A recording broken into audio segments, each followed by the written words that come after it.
Hi everyone, it's the Club Racing UK podcast. We're here, we're back once again.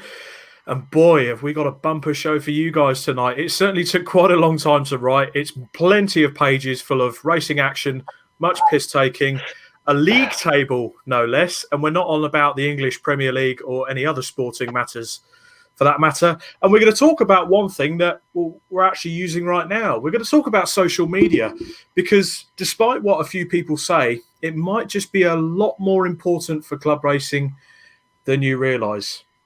Joining us today is the usual trio. We've got Nick Holmes, the other one, and Ian Waterhouse. How are we doing, guys? Very well, thank you, mate. Did we all know about the little screen kicking off the timer at the start? Or is that just a surprise to me? I didn't know about that. It's cool. That was awesome. I like that. That was really awesome. It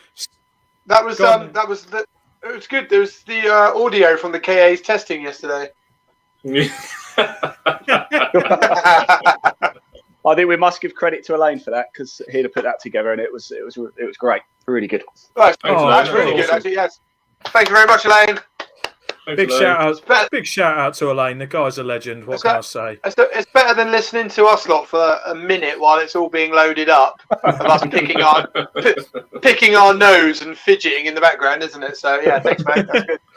or trying to say expletives and then going tee hee hee hee hee in the background as it all goes.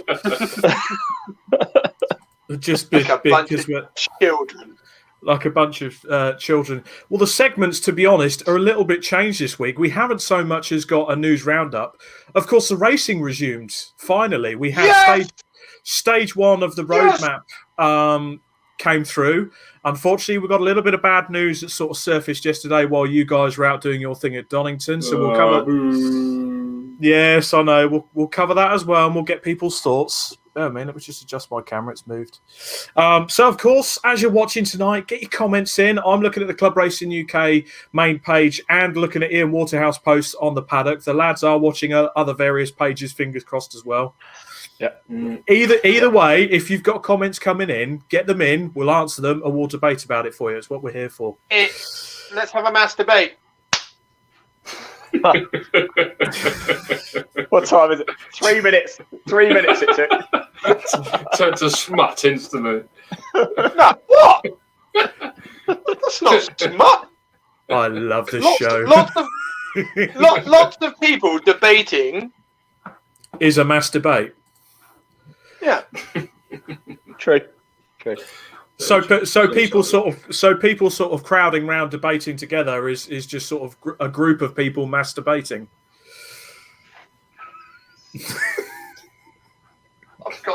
I'm gone. Anyway, childish moving on. Right, moving on from that, Stefan. I do apologise for my intro at the beginning. I was under orders to do that, and it was only because when we come to the first news item, someone referred to you as the other one. Oh, flat yeah. out. I remember that. Oh, yes. So at least I'm known, just not by name, by face. Oh, well, let's be honest. You're like a cute little puppy dog anyway, so, you know. Anyway, okay, let's get this over with. So Thursday was the first of the testing that was going on, and it was myself, Nick Holmes, Ed Whitehouse, and Sam Pearce popped to see us. Went to Brands Hatch, and it was quite an eventful day, wasn't it, Nick? Yes, Robert, it was. Tell you what, let's bring up the first photo, and we'll see exactly what you mean. Oh, look at that! Look at that picture. Look at the size. It's almost been qualified as a flat floor at this rate, Rob. Well, I mean, to be honest, the ironic thing was to make it sturdy. You'll see the two legs going back. Now, on my car, the exhaust is at the front and it comes underneath the engine, hence the gap. There was going to be an aluminium plate possibly going over that, but as you could see, Nick took care of it anyway. So that was bolted to the subframe, had 3 rose-jointed legs with spreader plates, one of which you could see that Nick has completely obliterated. Well, I say Nick obliterated it. We all did. It didn't last very long. To be honest, I'll put my hands up. I tried 9mm ply, not strong enough, simple as. And it was reinforced. It was. I've got to say, it was spectacular to watch Nick go thundering past in my car and just hear bang as it rattles against the car when the front went. Can I just say, Rob? I think today's script would have been stronger than your 9mm ply splitter. To be fair, yeah, it was. It was literally. It was literally reinforced everywhere but the lower edge. I should have bolted it to the bumper maybe, but that's what club racing's about. We learn from these things. So got rid of the splitter, went out, started to go really well, and then we got pulled by the noise Nazis. And it wasn't just us. There was about 5 or 6 cars in the end, race cars that were there on the day. And unfortunately, our track day was finished by about 2:30. Yeah, it was an annoyingly low dB track day, wasn't it? Really? Yeah, I mean, to be honest, the one point I know a few people have kind of sort of said to me, "Well, what are you doing testing on a track day?" Well, it was actually one of the track days that was referred to me from our championship organisers that said, "Right, you've got a discount on this date. We've allocated this for you. Take advantage of it." So I did, but obviously the noise settings weren't. Who doesn't test on a track day? That's true. Test days are fucking expensive. Well, yeah, because as it's well documented, I'm not bloody made of money. I'm on a tight budget this year, so I'm not going to pay 750 quid to do 4 fucking 20-minute sessions. It's as simple as. Poor man couldn't even afford 12mm ply. Come on, guys. You bastard. But no, to be honest, I knew as soon as that happened, this episode was going to go one direction and one direction only. But as well as the lads at Donington yesterday, I did kind of get a chance to reveal my livery. So I've got 2 more pictures for you, hopefully. Elaine? There we go. So that's how my car's going to look this year. So if we go to the second picture, third picture, there we go. Oh, look at that. I love the stash. And Nick's hat. Very nice. Yeah, I think it's changed now. What did I send you guys the other day? Well, basically, we found out that with a whiteboard marker, you can doodle on the logo, so it's fantastic. I did get one sent to me with my face looking like Hitler. That wasn't me that sent it, that's for sure. No. I mean, it took me a while to realise as well, which I found even funnier. And I went back into my WhatsApp to message someone. I was like, hang on a minute. Maybe in 2 weeks' time. Maybe in 2 weeks' time, we should start this at 9. What do you reckon? Yeah. I think sorry, we're getting in trouble. Ian's getting antsy up there. I think it's getting that way. But the lads went to Donington yesterday, so I gave up my livery first. So as we all know, my car's going to be the sort of official podcast car. So mine's going to carry the podcast logo and such and so forth. I keep trying to prop my phone up to read comments, but sorry, Nick, go on. Can I just say, can we have a? This is just going to be an all-out cry to all club racers, fans, and everybody involved in the show. By all means, this year, if you ever do come to the circuit and you see Rob's car, please bring a whiteboard marker and doodle his car. No, Nick, I'm gonna seriously. I've got 2 in the garage. They're going to come to every race, right? One side is going to be kept professional, but the other side, you are more than welcome to come if you're quite artistic and doodle on the 3 faces, and then we'll wipe it off after every round, and then we'll go and do it again in the next round. I'm up for a laugh. It's good fun. That'd be a laugh, actually. Yeah, just don't doodle on the rest of the car because I've got sponsors and people that are helping me at the moment. So but yeah, logo by all means, crack on. This is going to be carnage, Rob. You do know what you just opened up here. It could be worse, Ian. I could put Ian, it could be worse. I could put a 9mm splitter on it, and it could obliterate itself within about 8 laps. You could do that, yeah. Oh wait, yeah. Oh wait, that already happened. What's that? Oh no!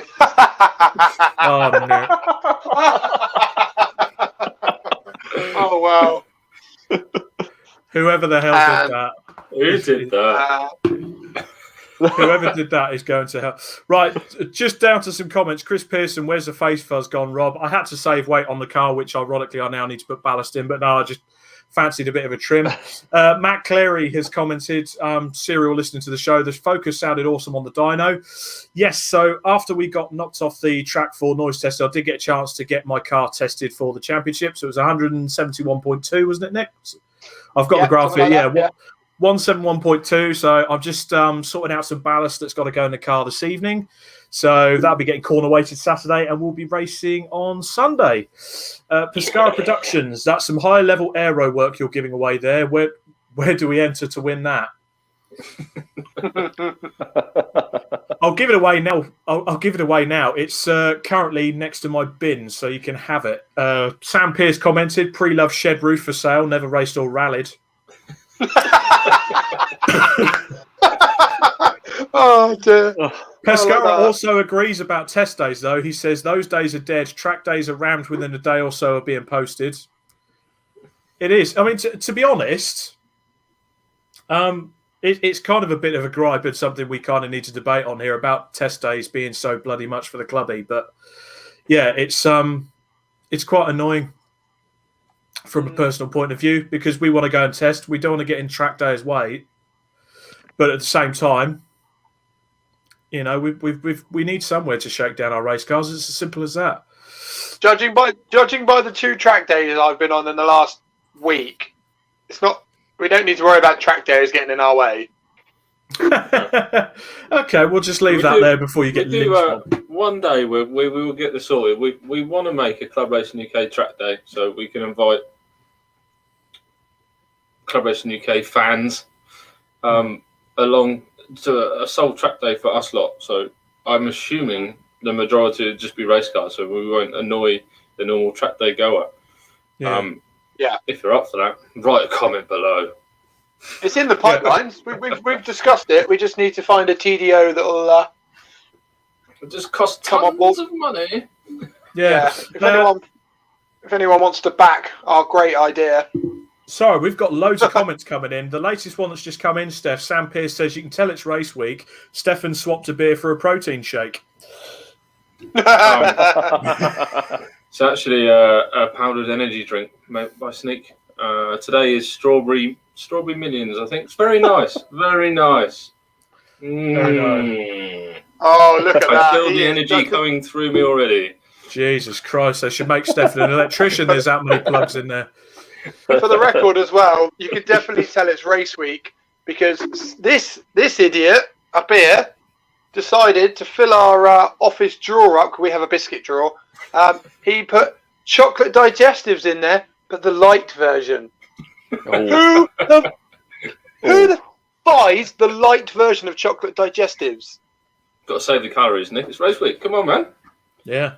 Sai Sheza has commented, "Hi guys, hope you're all well. My season started at Alton last Saturday in the Northern Sports Saloons. I went fairly average. Car still running on, not damaged though. Bonus. Yes, we're coming to that shortly. We have got race reports. We've been watching a bit of the racing. Alpha Live. We're live at Donington Park with the 750 Motor Club, so we all watched a bit of that. Ed Whitehouse has commented saying, Rob, you're an absolute flute. No idea what that means, calling me a musical instrument. Ashley Shellswell, I've just booked a test day at Silverstone. Same price as the Brands track day. Ashley, send us a link. Yes. Right, back to some other comments. Simon Court is watching this evening. Hey, Mr. Ambassador. I was going to say, Ashley said he never comments. He just did. He just did. Ashley, thank you for watching this evening, and good to see you. Steph, he's who's guilty of calling you the other one. I'm the other one. There we go.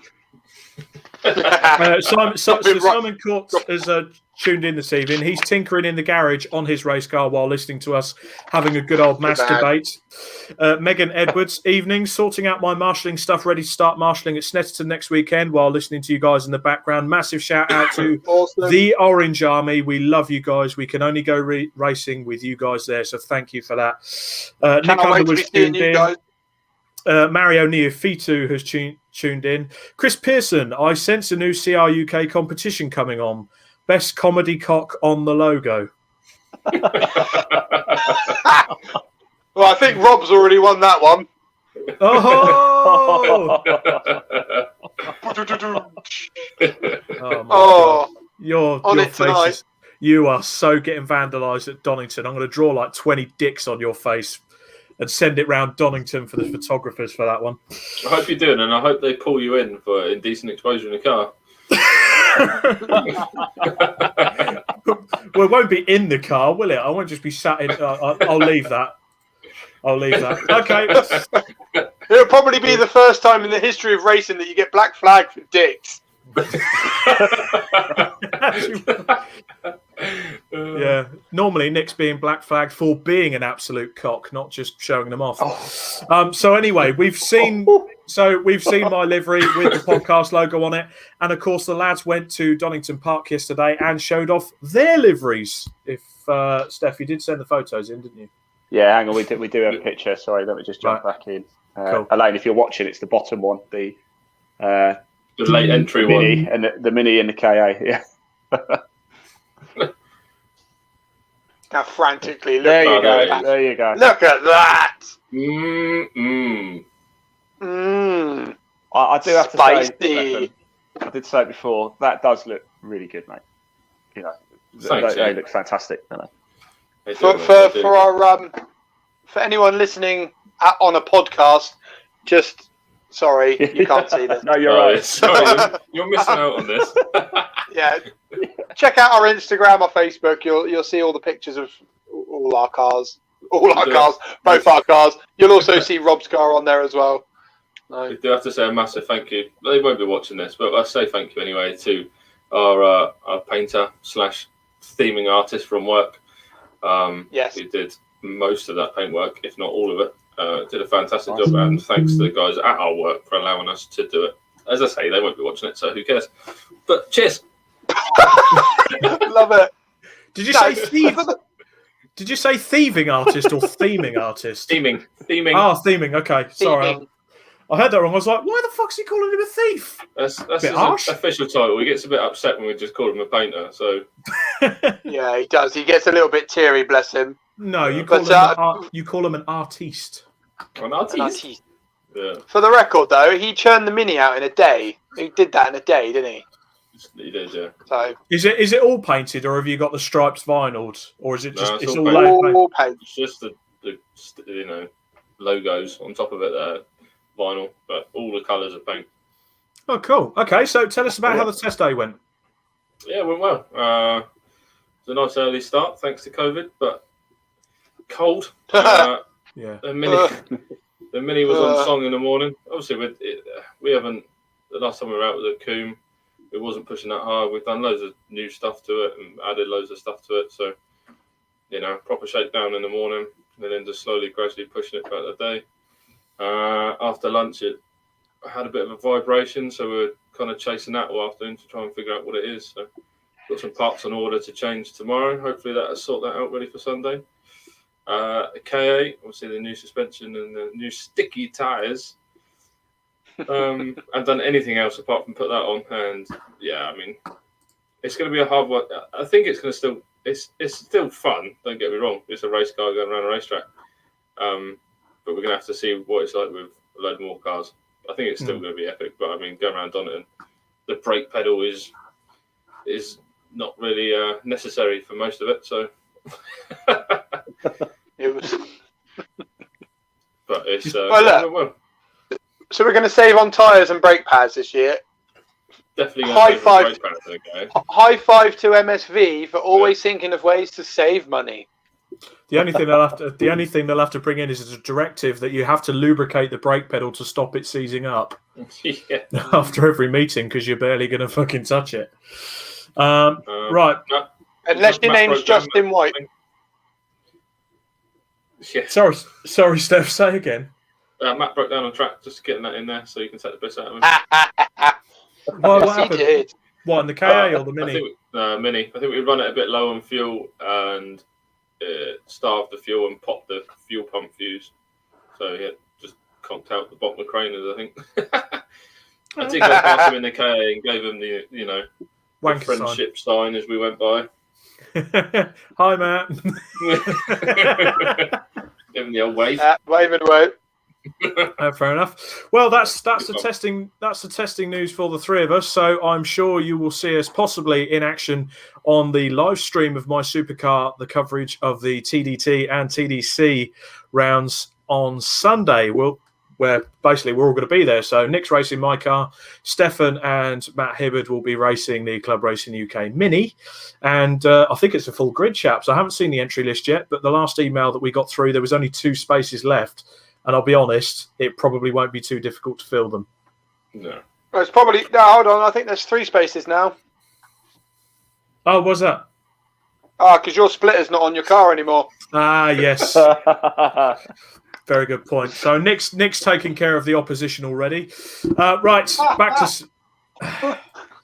So back funny. I know. Oh, I'm a funny guy. I know. Stefan, can you remember what happened at Castle Combe when we went there to test a Vectra?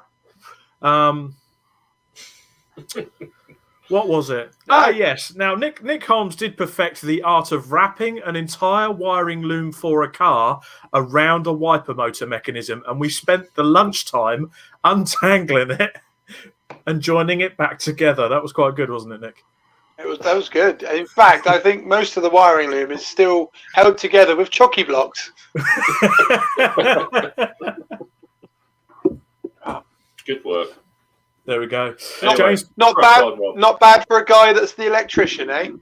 Exactly. Jamie Peter Ennis has commented. He's got his ARDS test on Tuesday at Mallory. Slightly scared, and thank you for the 40th birthday wishes yesterday. A happy birthday to you, Jamie. I hope it was good. And don't worry about the ARDS test. You've been around racing long enough. You'll absolutely cruise it. And let's be honest, with the motorsport school, you're probably in the best hands around. So don't worry about it. 100%. And we look forward to seeing that lovely grin with a pass sheet. It's all good. You'll be on track soon. Not to worry. Okay, let's move on to the next bit. So obviously we haven't got a news roundup because on Easter weekend we finally went racing again. Well, we didn't. We're doing next week, but racing was happening again. Now I haven't covered the Masters at Donington because let's be honest, that isn't club racing. It's probably the most expensive paddock going apart from the British Touring Car Field. If you do want to have a watch of it, though, I think the race replay is all on YouTube. It is quite a good watch. Yeah, but some serious machinery there. Oh, yeah, there was some serious cars there. But we will come to that later on, actually, to do with Mr. Chris Pratt. We'll descend upon Alton Park first for MSVR. The 7-race series had 4 races, 2 for the 1600s, where Lewis Thompson dominated, and the 420R, where Richard Ainscoe and Justin Heap shared the spoils. Heritage Formula Ford was there as well. It was a very small 7-car grid. Neil Patton won both the races. Hopefully they'll pick it up soon. The highlights of the day, for me certainly, were the Northern Saloon and Sports Car Championship. Simon Sheridan commented earlier on. I want to give a special shout out to Ben Griffiths, who got his Civic put back together after his engine was rebuilt. So there was a new K24 engine fitted on Wednesday. It was then mapped and sorted that week. No shakedown, as he put it, just balls deep. He won Class B and came 7th overall in both races. And we've got a video clip for you.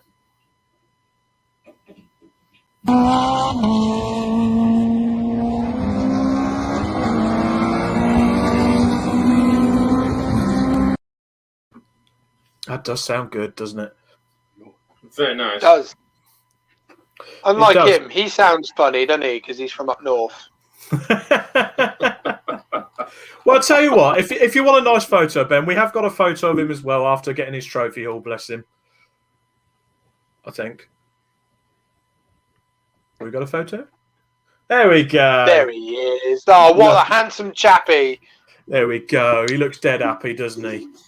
He does. Dead happy lad. Yeah, should be.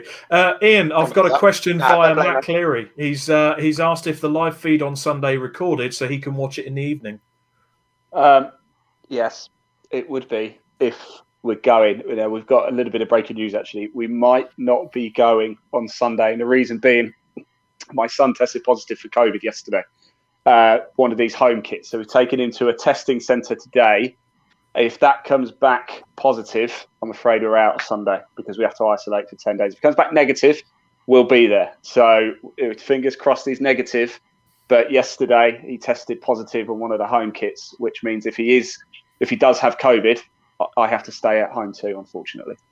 Nick? Just a suggestion. Do you have like a large box you could stick him in? Yeah, got a cage actually, just behind. Excellent. Just lock him in there. Come and do some videoing. Yeah. But we are just waiting to hear, of course. I've tested myself today and I'm still negative, which is good. But yeah, unfortunately, it all depends on this result. If it's a positive test, unfortunately, we won't be coming on Sunday. If it's negative, we'll be there. And if we are there, yes, it'll all stay on Facebook, YouTube, Twitch, wherever, and you can watch it back at any time. So fingers crossed. Club Racing UK. We'll certainly keep our fingers crossed there. I believe. What was that, Nick? What? No, I was gone silent. No, I was just asking what was that you were mentioning there. Oh, you can watch it on Club Racing UK as well. Yeah, you can. All of our live motorsport you can watch on Club Racing UK this year as well. So there you go. Oh, did you know that, Stefan? Apparently, all the live Club Motorsport you can watch on Club Racing UK. And every now and then, if you're lucky enough, you get a special appearance of a bit of golf. Yes. If you're really lucky. And I must say, the Masters, anybody interested, the Masters did start today, so it's well worth watching Sky Sports Golf. I was quietly surprised that we didn't get as big a reaction as I wanted for us changing our company name the other day. But you have no idea how hard it was. Who thinks McElroy's going to win the Masters? Nick, what do you reckon? Oh, 100%. Yeah, okay. All right. Okay, let's move on. Yeah. I think that's Dave McElroy or something. Anyway, back to some Club Racing UK. Does he wear stupid trousers and wield around a stick? Yeah. That's my neighbour. Right. That could be anyone's neighbour. Wears stupid trousers, wields a stick. Sometimes it's Nick. Pescara Productions has commented, we had a good Sunday testing our live feed. Big shout out to you guys. So Pescara Productions were covering, I think it was an autographs meeting. They got 6,000 people watching, but that was, again, live feed, motorsport, watching from the trackside at various corners. Let's be honest. Nick, you guys... I have to say, it looked good. Looks very good because you can watch something like My Supercar that brings you the footage from the pits. And then on a separate screen, if you're really committed and into your motorsport, you can watch the live circuit feed. So you can watch people like myself and Nick rip splitters off of cars and not even bat a fucking eyelid. Anyway, moving on. Castle Combe had a wonderful meeting there as well. It was only the 4 championships, in-house championships involved. A big shout out to Chris Pearson and Sepia Photos as well. I contacted him and asked him for photos of all the winners that we had coming in. He's managed to supply them for us, top quality photos. Give him a heads up and you will see him in and around Castle Combe and other race circuits, I'm sure, this year. Castle Combe Racing Club Hot Hatch, Jordan Curnow and Chris Southgate came up with the wins. We've got some nice pictures of them there. There we go. That's the most versatile club race car. Do you know, I've never seen a Honda Civic on a racetrack before. No, it's it's certainly it's certainly a rarity. It's good to see it out. It's turning into a bit of a relic now. And we've got Chris Southgate's Peugeot 205 GTI, which I have a bit of a liking for. The bonnet's That's a cool car. That's a cool car. That is cool. I do like an old 205. There's something about them, isn't there? Mm-hmm. Lovely little cars. Can I just say something before we go a little bit further? What's that, mate? I must admit, it's on a live show, guys, so you can watch this back. I actually developed quite a soft spot for the Honda Civic Type R yesterday. There you go. Breaking news for Club Racing UK. Have you taken it? Developed. Was it a particular one or just all? No, I think it was the 6 or 7 area motorsport ones, literally nose to tail around Donington yesterday. Absolutely hammering it. It was fantastic to watch. I'm not going to lie. I will be watching the Honda Civic Cup this year. I was going to say and all of that. Yeah, I was watching these guys go for it. I mean, it was a track day. It was a track day. It wasn't. Yeah. They were racing, and it was brilliant to watch. So good. Just I completely agree with you. Civic Cup is probably one of my series that I'm looking forward to watching this year. It's under new organisation. They've got maximum grid numbers already that are registered. We've got good friends that are racing in the series as well, people like Sam Pearce. So, yes, it's got all those ingredients. It's a tight-knit series. It's certainly something to look forward to. Now, if you want some entertainment from the Castle Combe Hot Hatch as well, Slip and Grip Automotive's Ross Parker, God bless him, he had an entertaining one. He tapped the tyres at Quarry, and he did blow the engine up on the last lap. He bent the valve. He buzzed the engine. If you want some entertainment and a guy that was really trying hard at the wheel of a race car, go to Slip and Grip Automotive's page. He's uploaded the entire race for everyone to see. And I'll tell you what, I felt for him at the end there because it's a beautiful little car he's got. It's a gorgeous car. That little is it EG? It's an EF. It's an even older one. It's an EF. Yeah. I knew what I meant, but I don't know my Hondas. Basically, just put slightly older. Slightly older Civic. I just love the fact that he put up that he's been racing there or driving around there for 14 years now, and it's the first time he's kissed the barrier at Quarry. So fair play to him for that. It was going to happen one day, wasn't it? Yeah. But it's a gorgeous little car. Yeah, it's a very entertaining video to watch for sure. Yeah, so again, if you are bored a bit later and you want to watch some onboard footage from Castle Combe, Slip and Grip Automotive's Facebook page, and you'll see it on there. You don't need to be bored. If you love motorsport, get on and watch it. Get on and watch it. Castle Combe Formula Fords raced as well, and the information has disappeared here. So we've got a picture of the Formula Fords. I do apologise. For some reason, my script has no winners on it.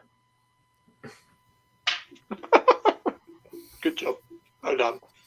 Unbelievable. I did compile everything together. Oh, my God.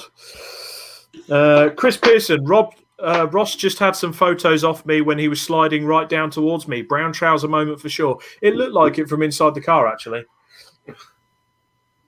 Castle Combe Racing Club Saloons as well. Steve Kite and Simon Thornton Norris shared the wins. Gary Preble had a bit of a nightmare, to be honest. He shared the drive shaft in the second race, and he had some awful problems in the first race as well. So the serial winner, the king of Castle Combe, on king both of races. Castle Combe came unstuck. Yeah, came unstuck, ran into some problems. So there's Alex Kite's Audi TT there. It's a lovely little car. I think that's complete with the hairdresser kit in the passenger seat. You can't make any comments about hairdresser, Robert. I think you should tap him up. Oh, here we go. This is the Baldylocks over here taking the piss out of someone with hair. You can get a perm. Too much testosterone. That's this. This is too much, man. That is too much, lady. No, it's just called I haven't had a haircut in over a year. Anyway, basically all Nick's just done, he's constantly been doing that all of his life, and he's just dragged it down to his face. That's all that's happened. Castle Combe. That's been under the thumb, mate. They just push it through. That's basically, could be what it is. Chris Pearson, you absolute lifesaver. The Formula Ford 1600 winner was Oliver White for race 1 and 2. He was also awarded driver of the day. Thank you. Got me out of a hole there, Chris. You absolute legend. Castle Combe Racing Club GT Championship was won by Tigra Silhouette. I'm not going to say it's a Vauxhall because, let's be honest, it's a space frame car. There's probably barely any Vauxhall stuff on it. Either way, check it out. It's so pretty. It's very cool. I do like a silhouette. No, that's Simon Thornton Norris's one. So yeah, that's the Tigra silhouette there. And the second race was won by the Ginetta as well. Who was driving that, Rob? I appear to have lost that off my pissing script as well. 169 won that? Yeah, it's number 169 won that. I do apologise. Chris, help. Chris, can you come on and host the show, please, mate? Our current guy's doing a crap job. I say joking, Rob. I say this with so much love, Nick, but suck your. Anyway, behave. Right, I have neglected my comments, so I need to go back. Okay, Sam Pearce says standard Vauxhall. Then I think he's on about your wiring loom incident at Coombe. Right, so Pescara Production. Neil Ashcroft, evening chaps. Good to see you at Brands the other day. Good to see you guys. Fantastic. Richard Dodman has tuned in this evening. Who's he? He says 205s are awesome. Yeah, I'll give him that. Yeah, Sam Pearce. Nick owes me an apology. Why? Why do I owe him an apology? Probably for your hate of Honda Civics. I didn't have a hate. I'm just not a hot hatch fan, and I don't. Honda Civics are just easy. If you don't have a personality, buy a Honda Civic Type R. Is what I was saying. Okay. Well, if you are watching, right there, if you are watching, true, and you do own, if you are watching It's and true. you do own a Honda Civic, It's we true. will be posting Nick Holmes's home address after the show. He's Good luck racing with on that. Sunday in a Ford Focus. You can throw things at him. Don't throw things at my bloody car, you tosser. Wait until he's Nick out of it. apply. A bit of buffalo board will help. Mate, do you know how hard it was to try and get hold of some fucking buffalo board? Everywhere around Southampton sold out. Like, how many buffaloes do they have to cut down to make that board? Jesus. Anyway, Matt Cleary, Vectra for sale, PM Nick. Vicky Pratt, Nick loves Honda. Well, to be fair, he does, but he loves Ford even more. What can I say? Let's be honest, Nick. Don't The first like thing... you. Well, no, you fucking hate me. But the one thing you did say when you got out of my car was, "I fucking love this car." It's fun. It It just promotes you to drive like you've got an ASBO. well, basically, we did get an ASBO. We got launched off the side. We did. We're told to go away. Yeah, basically, you're too loud. Is there any way you can quieten your car down? No.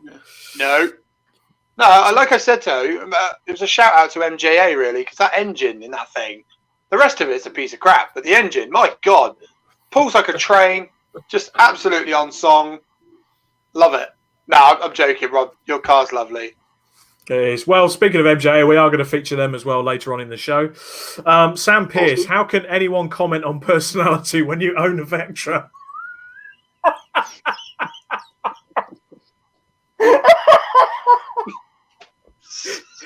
Such a dick.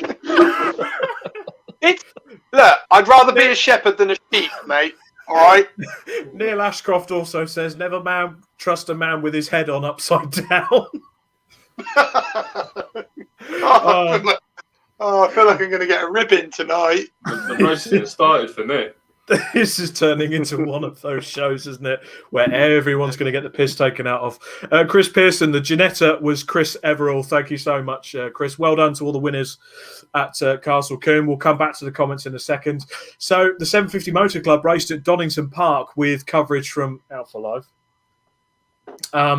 So did any of you guys get a chance to watch it? Nope. I did actually. And What did you think? I will. I thought it was very good. I thought it was excellent, actually. I thought coverage was great, and then the weekend looked a lot of fun.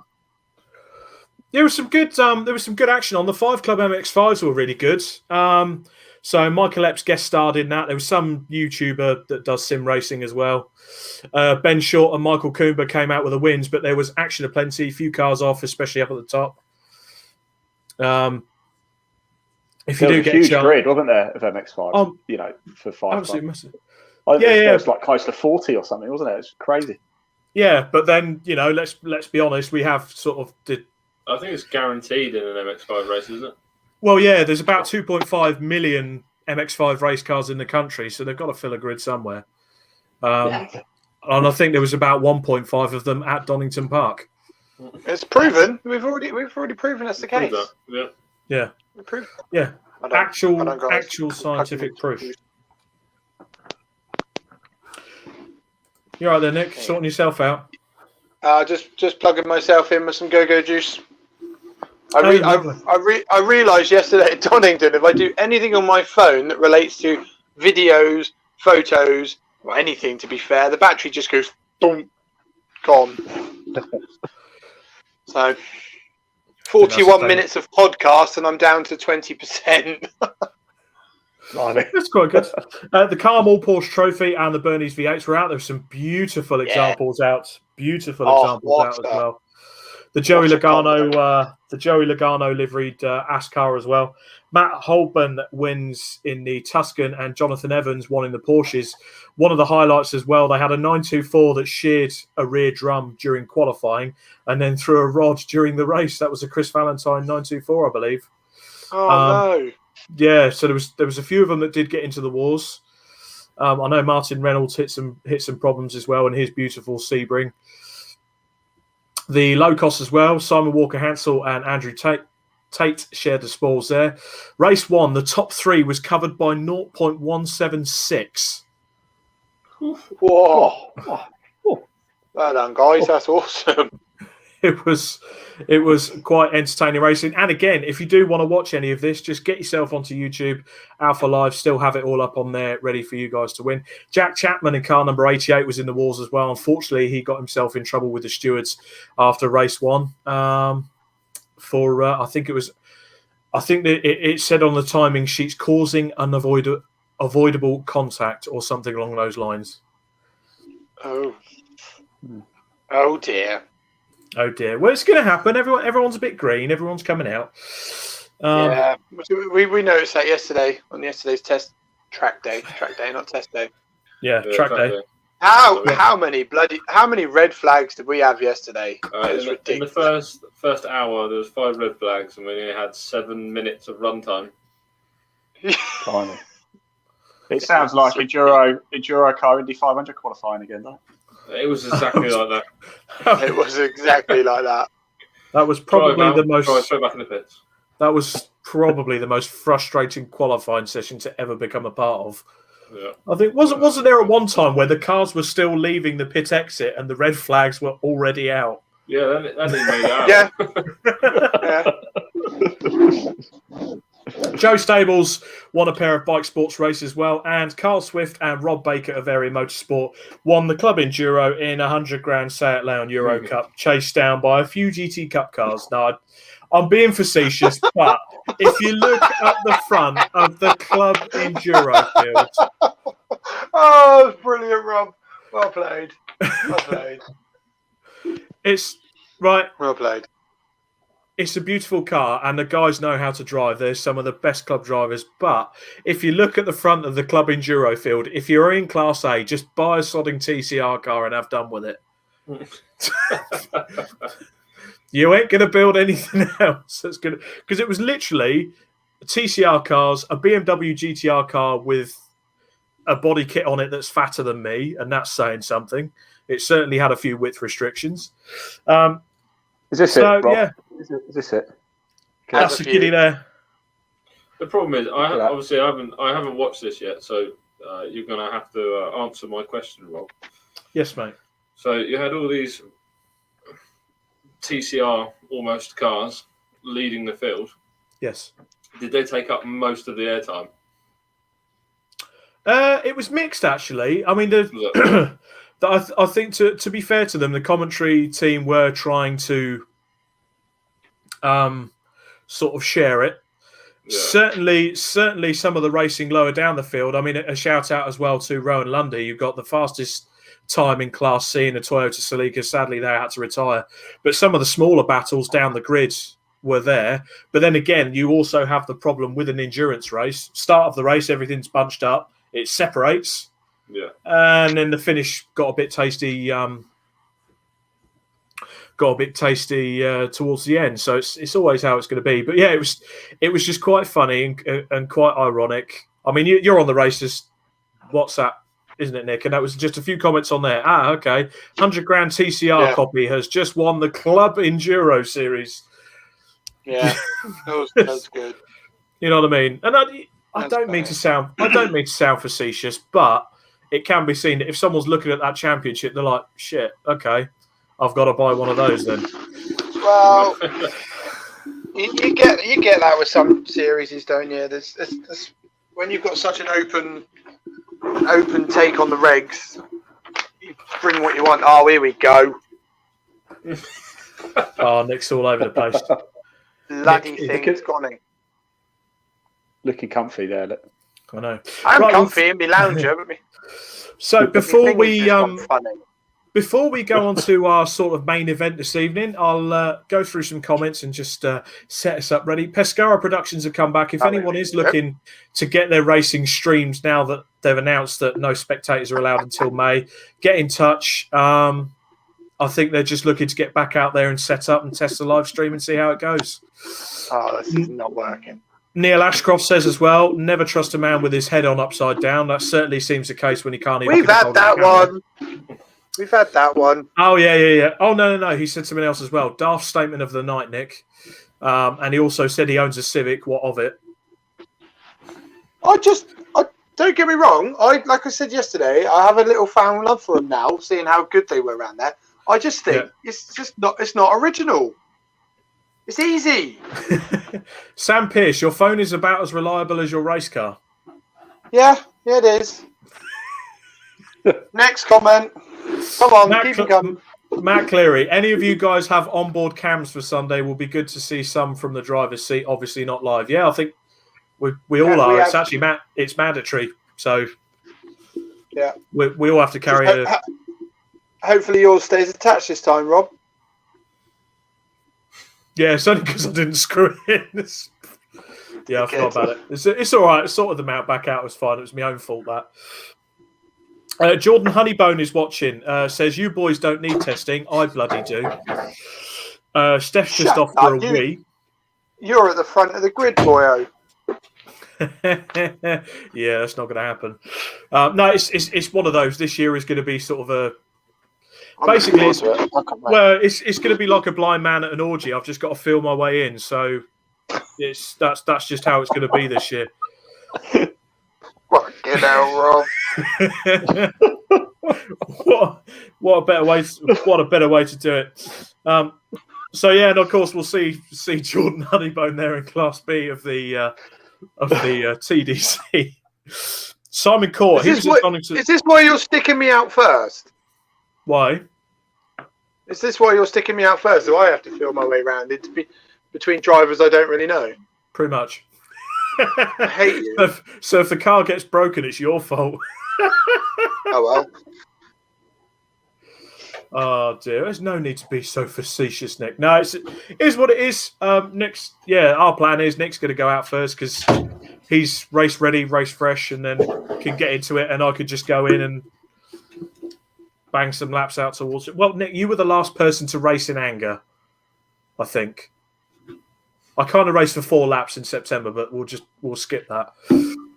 What are you moaning about now? We covered Blind Man in an Orgy. Sorry, Steph's back. For our audio listeners, Steph's back now. Simon Court, he was at Donington Park for the 750 Motor Club with the Tom Sellers Racing guys supporting the low costs. Jack Chapman's penalty was because somebody slammed on their brakes when they saw the safety car and Jack didn't have many places to go. Fair enough. Fair enough. Okay, well cleared up there. See, that's the side of it you see. You don't see. There's always views to that. But what a place like Club you just put it in the script that he was being naughty, and in actual fact, it wasn't his fault. No, I put in the script that something happened to him. Apologise to him now. At least we have the space for everyone to share their stories. So exactly what happens. That is what the podcaster's for, is to get all sides out in the open. Jordan Honeybone can't wait for Sunday. How are you doing, Ian? Looking forward to freezing your gonads off. Yeah. He wrote. It was damn cold. It was well cold yesterday. It was horrible. Proper cold. Yeah, I haven't seen the forecast, but I assume it's not going to be too much warmer. No. But I will say this. I learned something yesterday. What's that? If ever you're cold at Donington Park, just send your team out to do 10 hot laps in the Mini in those R888s, then take them off and sit on it. Oh, I'm in love. honestly, the smell of burning rubber and being able to heat yourself off the tyre was just really nice. I highly recommend it, people. So at the weekend, if you do come across Nick and he sat on one of my wheels going all cross-eyed, you know what's happened. I'm cold. That's what it'll be. Oh dear. Okay, Charles Boniface. Hey guys, love the new livery. I've just given you some jip on the My Supercar page. Remembered you can't see that, so I've jumped over. So he's going to continue it here. Well, Charles, as we can't see that, thank you for those kind words, which we'll actually cover in our social media segment. You bully. But let's go on to our main topic for tonight, because it is quite important. I feel it's something we all use. It's why Club Racing UK was set up and the platform it uses. Social media. What effects is it having on club racing? What it's going to have?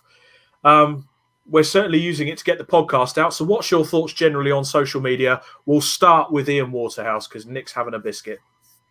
Well, it's as you know, Rob, it's where we broadcast to. It's crucial, and we'll come to what we've put together shortly. But you know, some people like it, some people don't. Simple fact is you can't ignore it. It's there. It's getting bigger, and it's now. I mean, in yesteryear, to watch live motorsport or to watch any sport, you used to have a subscription to a certain TV broadcaster.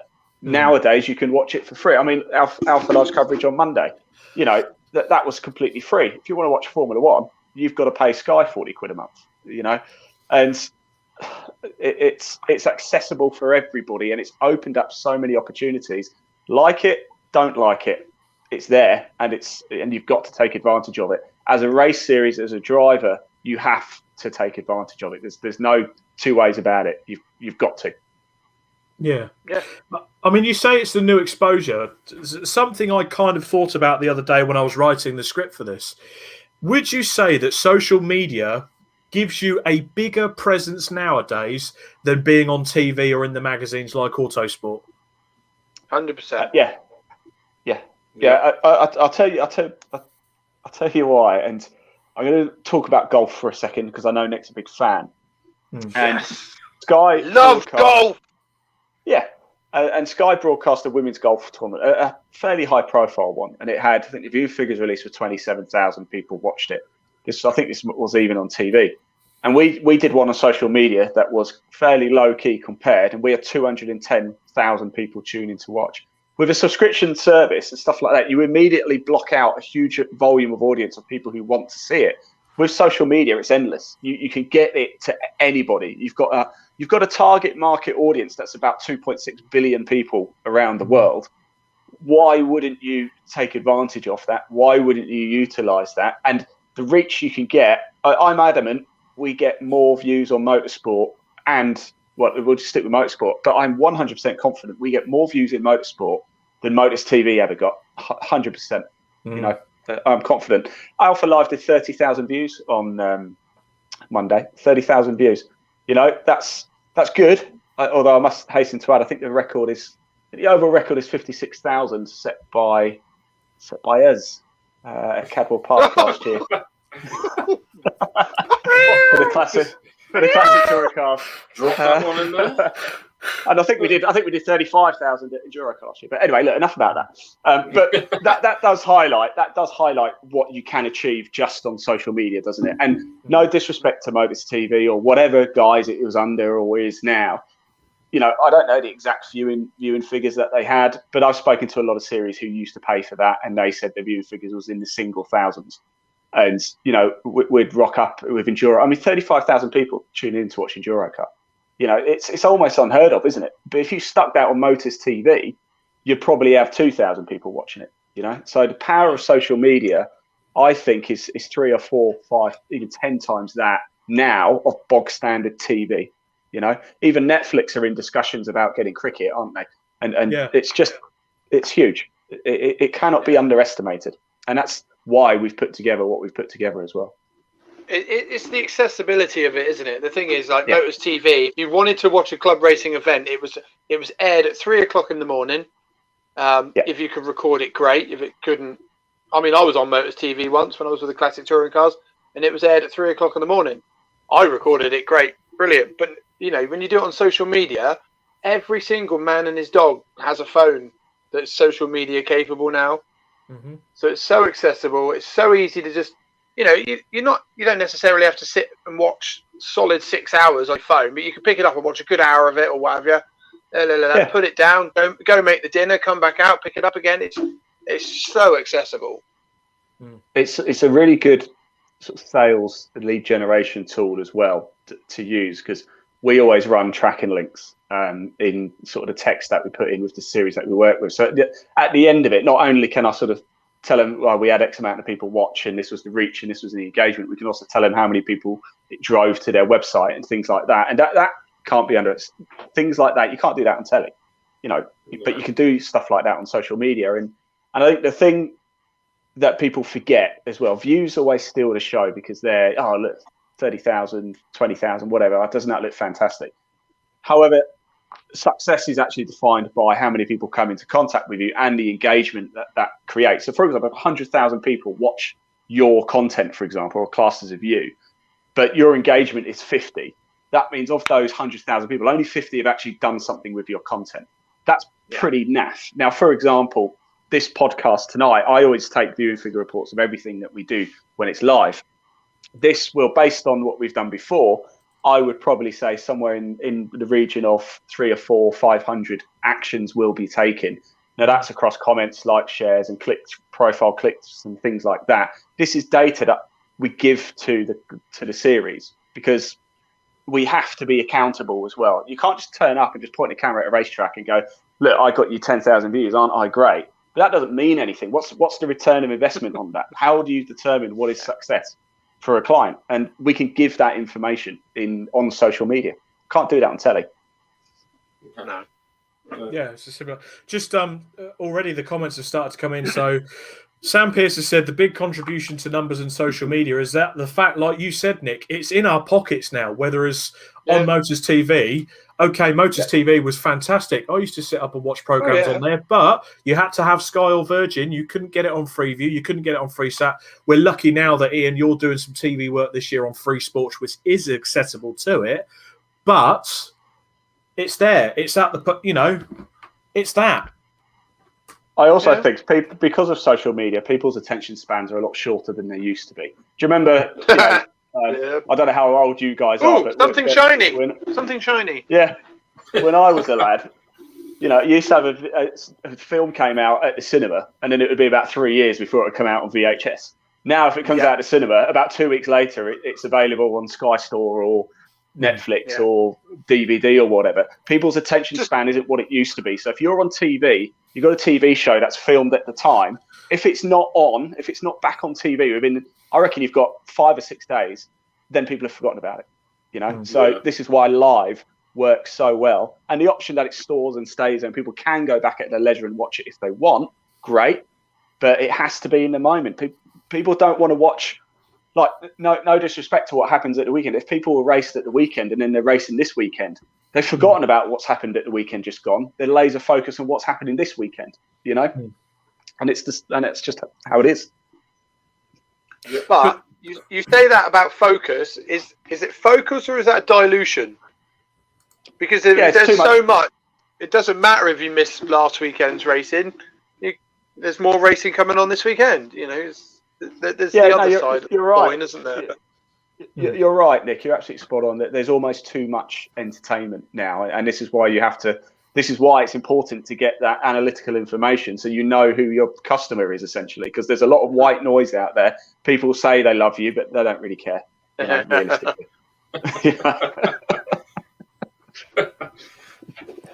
Which got like so true.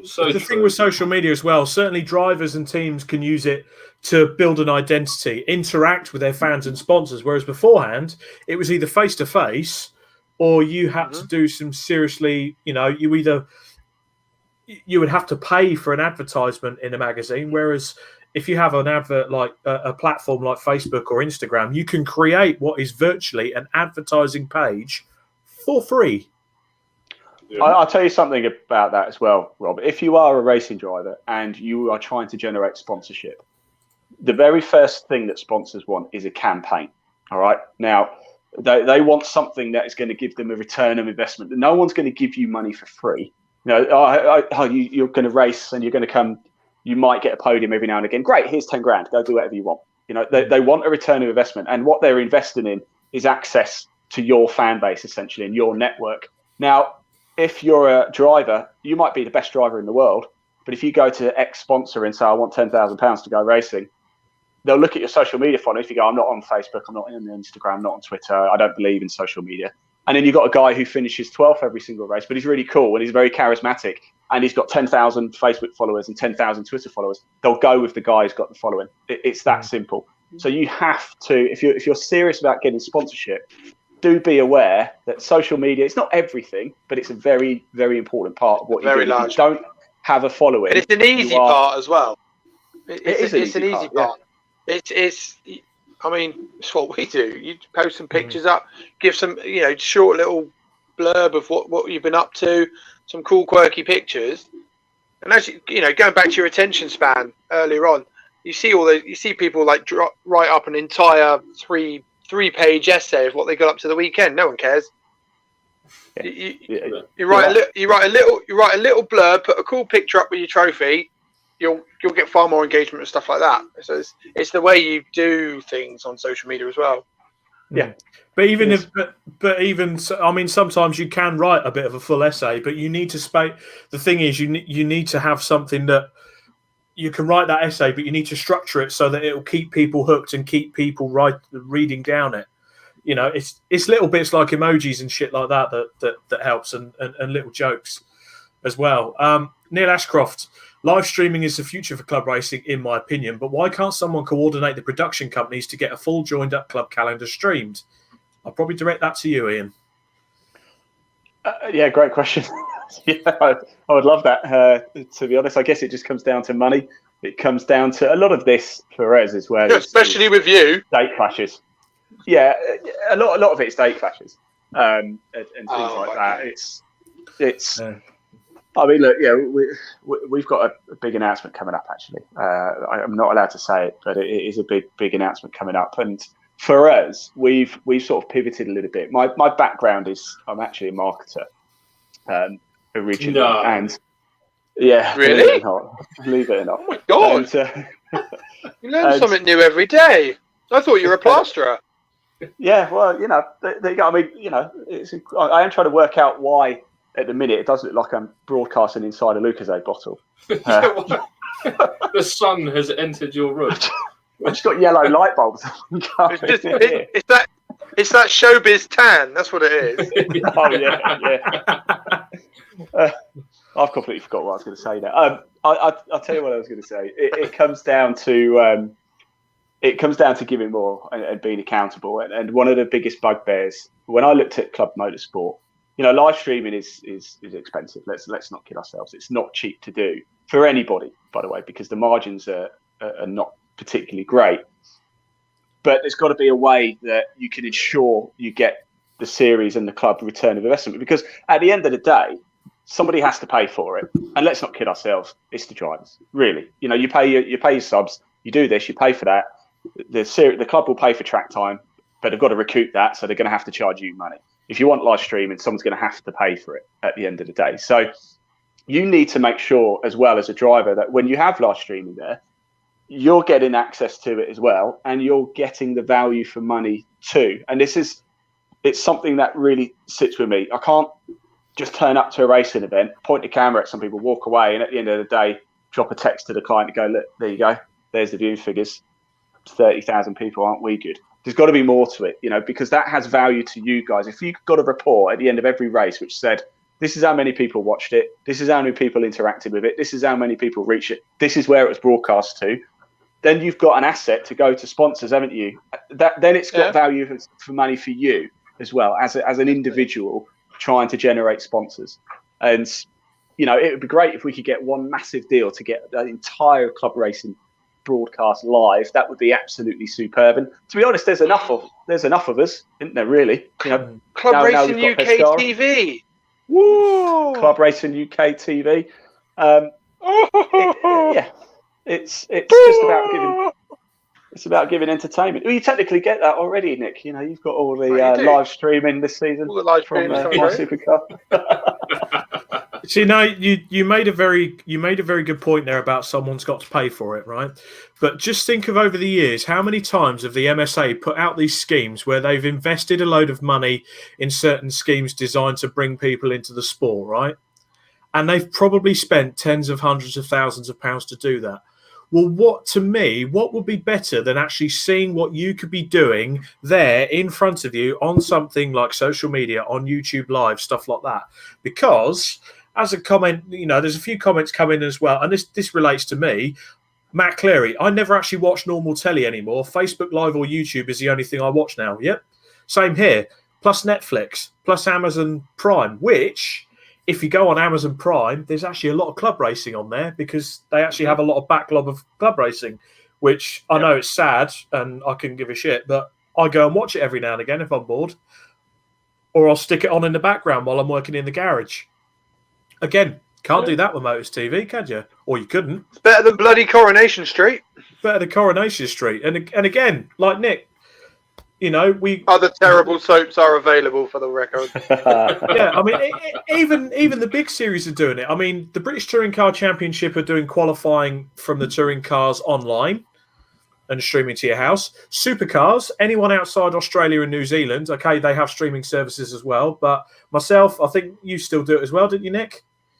Superview. Yeah. So you pay $5 a month. Yeah. Go via YouTube and you can watch the Supercars coverage from Australia live. Last weekend, I was sat writing a script, watching the TCR race from Bathurst before the 6 hour, streamed online, free. Yep. Yeah. So it's a new beginning that we're going into, where everything on a PC and on your phone and on your interactive telly is slowly becoming a lot more important or a lot more relevant than just the BBC. The thing I will say. The thing I will say, that there's actually a huge difference for club racing and stuff like Formula One and you know, TCR Bathurst, because you know that is, no disrespect, but it's more elite sport. So that already has the following. I think what we're trying to do in club racing is first of all make sure that the drivers and the teams are getting value for money by getting the right kind of exposure. And I think we spoke about it before. If it's just the front three cars are getting all the exposure, that doesn't really offer any value to, because you know, when we're around the paddock, you know, we met you guys at EnduroCar and we met everybody. We got to know everybody on a personal level, and it doesn't matter whether you're first or whether you're last. People just talk to us and have a good time, and that's what we want. Yeah. For club racing, it's important that we fill that funnel and get more people into club racing, and the content needs to be tailored to that. No disrespect. We don't really just want to watch the top 3-4 KAs going around Brands Hatch for 6 hours. You know, there's got to be more substance to the content than just cars going round and round. If you just want to watch cars going round and round, just go watch Formula One or Le Mans or something like that. If you want, but club racing's got to have more. Saying that, Ian, like you were saying earlier about someone who's, you know, not into social media. Yes, they're race winners, etc., etc., and it won't go anywhere. Yeah, if you follow the person who's in 12th place, but they're really cool, and they'll give you bigger exposure, you'll get that doing what you do. If you go speak to the guys at the back of a grid, someone who will think, oh, I won't get any, you know, I won't get any exposure, I'm back here. If you interview one of their guys, my God, they go mental. They're like, oh my God, someone. Well, I did. I was like, I've been interviewed, and you just share it everywhere, and you get far more. You get a much better response. Yeah, you know, you do. You've got to tell on the those story. people than Mr. Over here who's won 50 trophies already this year. Yeah, I mean, you've got to boring, cover the winner. You've got to chat to them because they've won the race. And if you win a race, there should be the reward of always making sure you get a bit of extra media exposure. But my biggest problem is that it almost tries to be produced at a Formula One level when this is club racing. We need to get people into club racing. We need to get more drivers on the grid. We need to get more cars out there. We're not trying to pitch for a new Formula One team. You know, we're not going to try and pay Netflix or get Netflix to pay us £20 million for the coverage. We're talking about trying to, for the lifeblood of the sport, showing it off in the best possible light. And let's not kid ourselves, guys. People are going to get into club racing because of the people that are involved in it. You know, otherwise you just do track days forever, wouldn't you? Yeah. Hi, Ian's wife. Ian's wife. Right, it's right. Paul Harvey has commented as well. Now, this is quite a big case study. So he's got one of his businesses with his business partner, Icon Events. They gained over 1,000 viewers in under 1 month on Instagram and over 650 followers on Facebook for his previous race team in less than 2 seasons as well. Right. Mm-hmm. Content is available when you want it across Insta, Facebook, and YouTube. And again, it's that thing, is it? It's when you want it. You don't put your life around what's on the telly. You adapt the media to make it accessible for you. So that's another big tick. Easy to do. It's easy to engage because the comments section, you can respond to those comments. You can then create more content like the podcast. This is a very much an evolving thing. If we watch this episode and then you watch episode 1, it's going to be completely different because night and day difference. Yeah, night and day difference because we've evolved to what people have been engaging with us with. So we've kind of learnt what people want to see. Yeah, and it's your audience. It's your audience as well. If you're a team, Moore's Motors, as we know well, or Graves, for example. They've got their own following. They've got their own advertising platform, which is free. Yeah. Like I said, if you want to take out, how much does it cost to put an advert in the local newspaper in your area? I don't know. It costs hundreds and hundreds here. Or you could stick a post out if you've got a big following on Facebook, and it's free. Yeah. I mean, saying that, then how can everyone is now, isn't it? Everyone's on their phones. Everyone's on their tablets, whatever. Not many people really go and get a newspaper or whatever these days. It just doesn't happen, does it? No, it doesn't.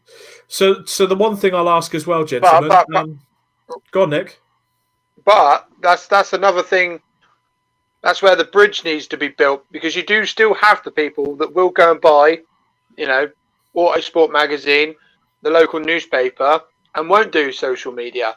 But if you could show these people how easy it is to use it, a lot of them, I won't be rude, are like the older generation who don't get it. But if we could get them involved with it as well and show them how it works and how easy it is to. But doesn't that responsibility for me falls on those print magazines that are still going? Motorsport News, for example. I was in the comment section the other day. They're constantly getting panned because they don't really cover club racing at all. Really a great deal. I've contacted Motorsport News, and if anybody's watching this from Motorsport News, I've contacted you numerous times, offering you our live streams, and I've not even had anything back. Now, I've said they can have it all for free. It won't cost you a penny. You can have our live streams. You can have live Club Motorsport on your Facebook page, and they don't even respond. And I don't want to throw something in the mix here, but it annoys me because I feel Motorsport News have a following. They have a big following. They have a name. They have a reputation, and I feel they're not backing. I'm not even saying they have to do it, but just to get a response, to say it doesn't really fit in what we're trying to achieve. Fine, I get that. But I haven't even had a response. And I feel places like Motorsport News, Autosport, they have a reach, they have the following, they have a responsibility to club racing as well. They do. Well, a prime example of that, guys, can you remember a certain time, it was probably, a year and a half ago now? Autosport decided to up the price by nearly a whopping £10. What was used to get everyone together and make them realise, oh shit, we've made a mistake there? It was social media. Everyone went mental. Everyone went mental, myself included. Why the hell should we pay 11, 12, 13 quid for a magazine that only talks about F1? Yeah. When there's already on their bloody publication, they already have an F1 magazine. And literally they were like, oh, okay, we're narrowing down the national focus. Okay, well, you just alienated most of your audience. Because I can tell you now, it's mainly club racers that buy autos. And I still do, if there's interest. I'm sure you guys do as well. I think you still had a subscription with Motorsport News a while ago, didn't you, Nick? It's... if it's got club racing stuff in it, I'll buy it. Yeah. So just back to some comments, because we've got plenty of comments coming in. So Neil Ashcroft has asked, why do drivers have to pay for coverage? Why can't race organisers then use this to attract series sponsors with all that data? Yeah, I mean, look, all I know about is I don't know who actually. Well, I know who pays for it with us, of course, and of course it is the client that we work with. But that money's still got to come from somewhere. Now, it might come from sponsor, for all I know. All I do know is that it's not free for any of you to go racing. You know, you're racing at Donington Park this weekend, aren't you? This Sunday. It's not free, is it? You know, you haven't done it for free. No. So, you know, it is for me. Essentially, it's business at the end of the day. Essentially, it's business. And this is why I think there's got to be a responsibility from live streamers such as ourselves, such as Alpha Live, 24/7, AJK, all of us. And, you know, by and large, I think we all do it, you know, as well. I can't speak for the others, but I can speak for myself. I'm pretty confident Alpha Live do. I have to say I was very impressed. I've always been impressed with Alpha Live, actually. But it's got to be a responsibility to make sure that you are delivering that value for money as well. Because you've got an obligation to the teams and drivers as well. Okay, so question is then, where do you draw the line between greed and, you know, helping out the club racer, the club itself, and things like that? Because everyone straight away goes, someone's got to pay for it. Someone needs, you know, the club racer's got to pay for it. You need money.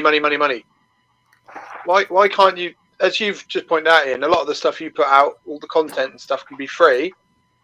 So why can't people put stuff together? Surely the larger benefit it could be would free to outweigh view, sometimes this. But then why don't these series do that then? You know, why can't MSV, who own all these tracks, give away free track time? Because look, it's not free to live stream. You know, there's significant data costs every time you go out, and you know, same for you guys. You know, because the simple fact is, you know, we love motorsport. I'm a passionate motorsport fan.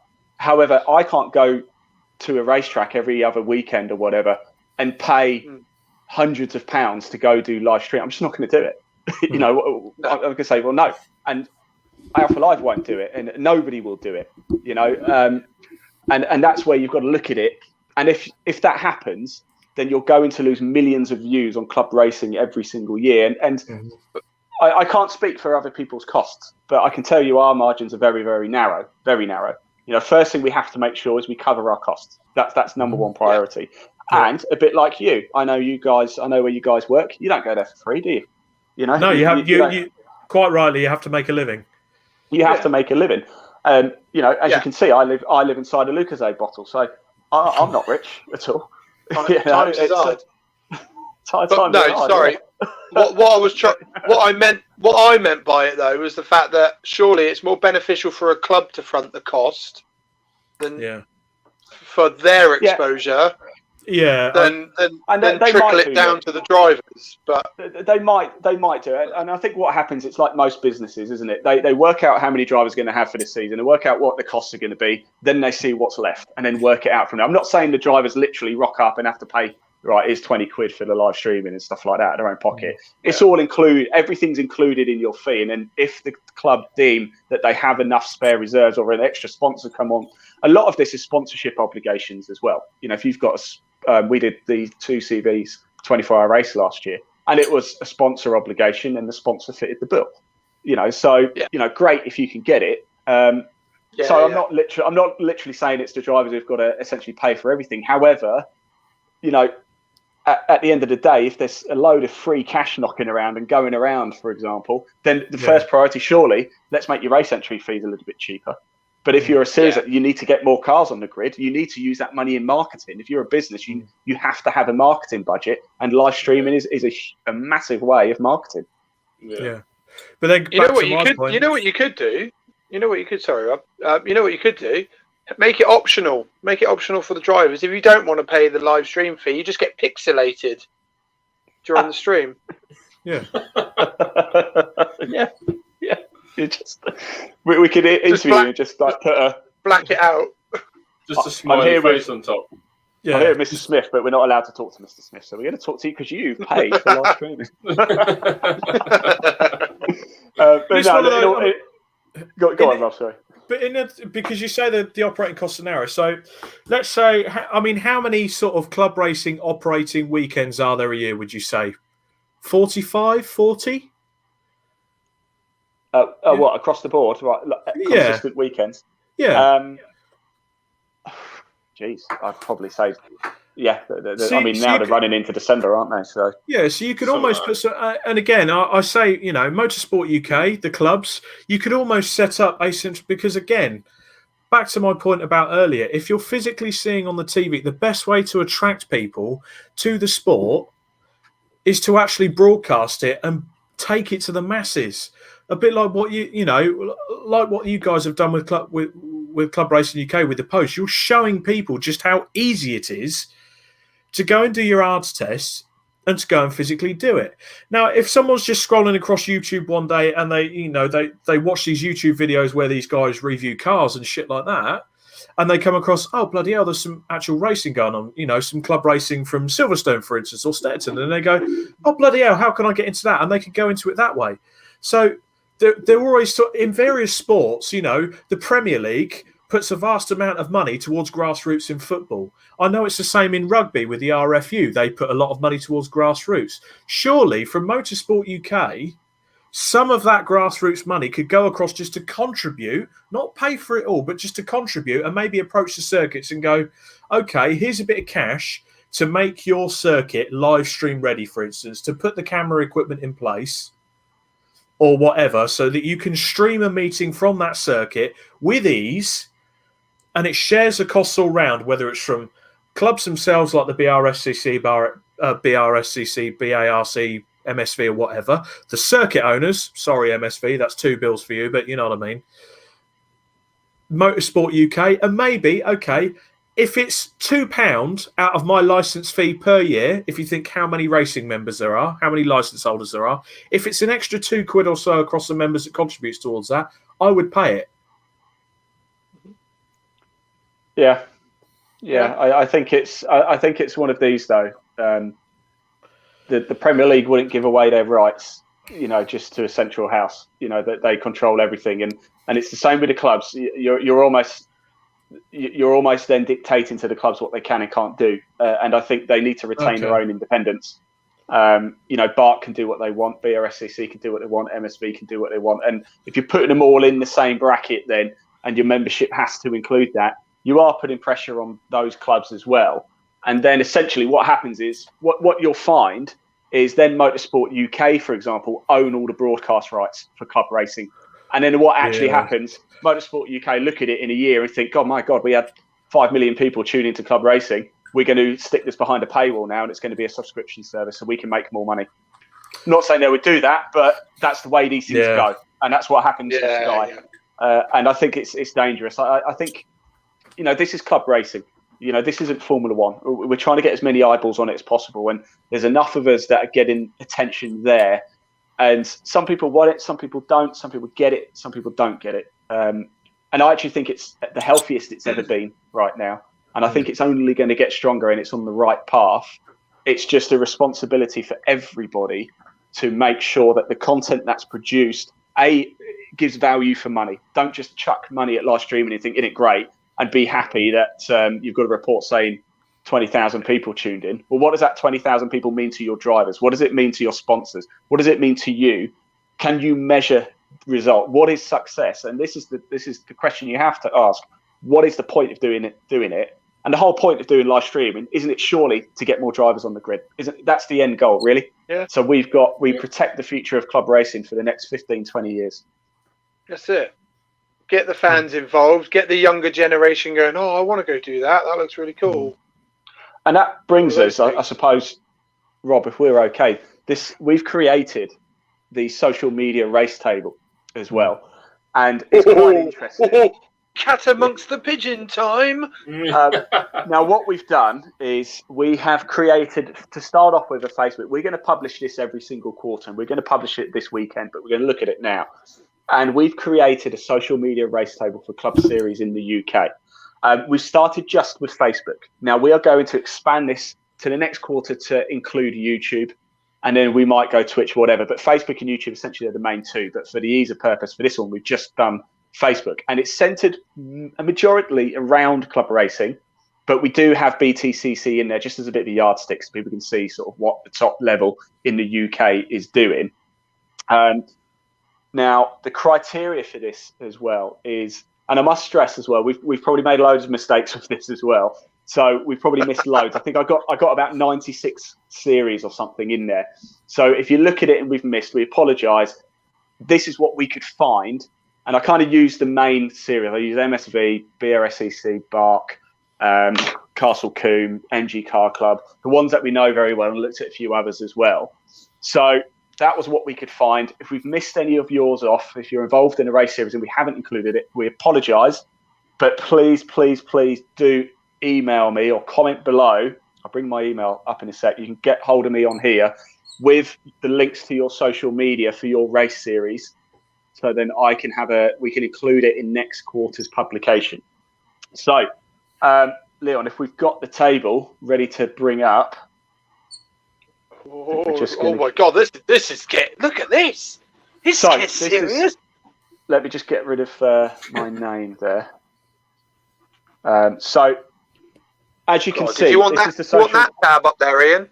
Ooh, you got your internet tabs up there. That's a dodgy one at the top. No, right, that's Leon's computer, not mine.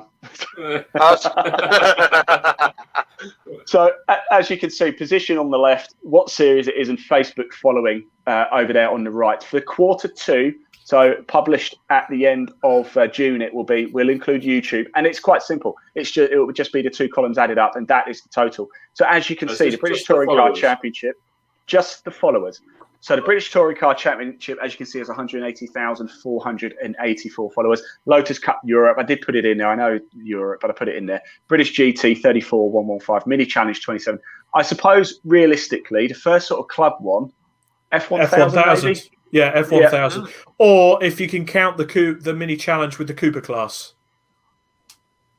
Yeah, maybe. British Truck Racing in there, Brit Car, Classic Touring Car Racing Club. So it goes to show, if we keep moving down, then you've got the Motorsport News Circuit Rally Championship, the Alfa Romeo Championship, Gerston Downs Speed Hill Challenge, British Hill Climb, C1 Challenge, Fun Cup, Nankak Tire, BMW Compact Cup, Mighty Minis Junior Saloon Car Championship, GT Cup, Classic 2 CVs, Toyota MR2, Pickup Truck Racing, the Kumo BMWs, Ginetta Junior, Hot Hatch, the Harewood Speed Hill Climb, Clio 182 Championship, MSVT Track Day Trophy, Legends Cars. Then you've got Z Cars, Enduro Car is 32nd on the list out of that 96, I think. Avon Tyres National Formula Ford, which is surprisingly low. And then the Avon Tyres Northern and Super Classic, I'll come to that. Club Enduro, Road Sports, Birkett Relay, Porsche Sprint Challenge, Bernie's SR and V8, Amok Racing, the Amok Racing Club, the BRSCC Fiesta Junior Championship, the MX-5 Cup, the Carbonate Hyundai Coupe Cup, Nick, I know you know those guys well, the MG Trophy, the Porsche Club, 116 Trophy, Track Attack, BMW Car Club, the Max 5 Racing, Calm All Porsche Trophy, the BRSCC Mazda MX-5 Super Cup, MSVT Track Day Championship, City Car Cup, Formula V, Focus Cup, Catering Graduates Racing Club, Classic Stock Hatch, Low Cost, you mentioned earlier, Sports 1000, Tide Power Trophy, Triple M Racing, Sports Specials, Modified Fords, Mark II Golf GTI, BRSCC Fiesta Championship, Sports. Look, you get the message. We will publish this on our website as well and put it out there for everybody. I thought we were going for the full lot then. I nearly got there. Now, what I must state, there's a very strict stipulation with this. If we just scroll a bit further down, Leon, what you will see at the bottom, there are also another number of race series. So 95 have a following. All of these, which are 0 in pink, it's quite a lot there. Now, the reason they're 0 is that you can see the Ginettas in there. There's the Ginetta GT5, Ginetta GT40. The stipulation for this table is that each series has to have its own Facebook page. It has to have its own audience communication. The Ginettas and a lot of the Caterham championships come under, for example, Caterham Cars only. So they don't have their own separate identity. Everything goes through Caterham Cars. So they're essentially sharing their audience. That is why they have 0. Ferrari Challenge, for example, I think everything goes Ferrari through Ferrari GB or something like that. It's not a Ferrari Challenge own page. Same with Castle Combe Racing Club. There's exactly that. Exactly that. Now, Castle Combe obviously have their own racing page and have the circuit page as well. However, those ones don't have their own almost personal page. And this is the importance of having your own audience. It's great if you can piggyback off Caterham Cars, so you've got 10,000 followers or whatever, but you still have to communicate to your own audience. And that's the point, because there's a lot of big series in there which have nothing, technically have nothing. They do, but they piggyback off having to flog road cars at the same time. And that, to me, is not your own social media audience just about the racing. So what do you think, guys? Oh, I like it. It's certainly an eye opener. I mean, there are series in there that I thought would, to be honest, would have a lot more. Well, look at that, 94th, the Aston Martin Owners Club Intermark Championship. Yeah, 200. They've literally only got 245 people. No, they have. AMOC have their own racing page, and a lot of those fall under that, and they will promote through that as well. So essentially, they're double bubbling up. But as I said before, it's got to be their own. I mean, look, the Elise Trophy, I thought would have more than that. And it just goes to show, actually, if we're totally honest here, social media for club racing isn't particularly strong. You know, if we're looking at this, really, if we go straight back to the top, Leon, if you wouldn't mind. If you look at that there, only the top 5 have double figures followings on Facebook. That's it. You know, and the top club racing one has 7,029. Now, as I've said before, we've probably missed stuff off, and if we have, we apologise. And if you think our data's wrong, please do drop me a message, comment here on Club Racing, or head over to my Supercar and drop us a message, or there's my email address. Do feel free to email me. I put it out there. We want to be as transparent as possible. We want to get it as accurate as possible. These figures as well were taken at the end of March, so I appreciate there's been 8 days of growth, so they're not going to be exact as they were, but appreciate it does take a bit of time to put the data in, so we have to have a cut-off point at some stage. So we're going to build this out every single quarter. We're going to add in YouTube next, and this will shake things up a little bit because some of them will have far bigger YouTube followings than they do Facebook. So it's not fair just to judge everybody on Facebook. However, Facebook, as you know, as Alpha Live, AJK, we all broadcast to Facebook. So it's a very strong starting point. Yeah. And that's it. Like I said, we will publish those over at contentlive.net over the next couple of days, so anybody can access it. We'll put it out on social media. We'll send it to you guys, so you feel free to share it as well. And it just highlights the importance of, if you're racing for a series that only has a couple of hundred Facebook likes, there's nothing wrong with that, but we need to do something to raise that, because there's a fair chance we might be missing out on getting new drivers when we don't need to, you know? Yeah, well, they're definitely missing out on an audience, aren't they?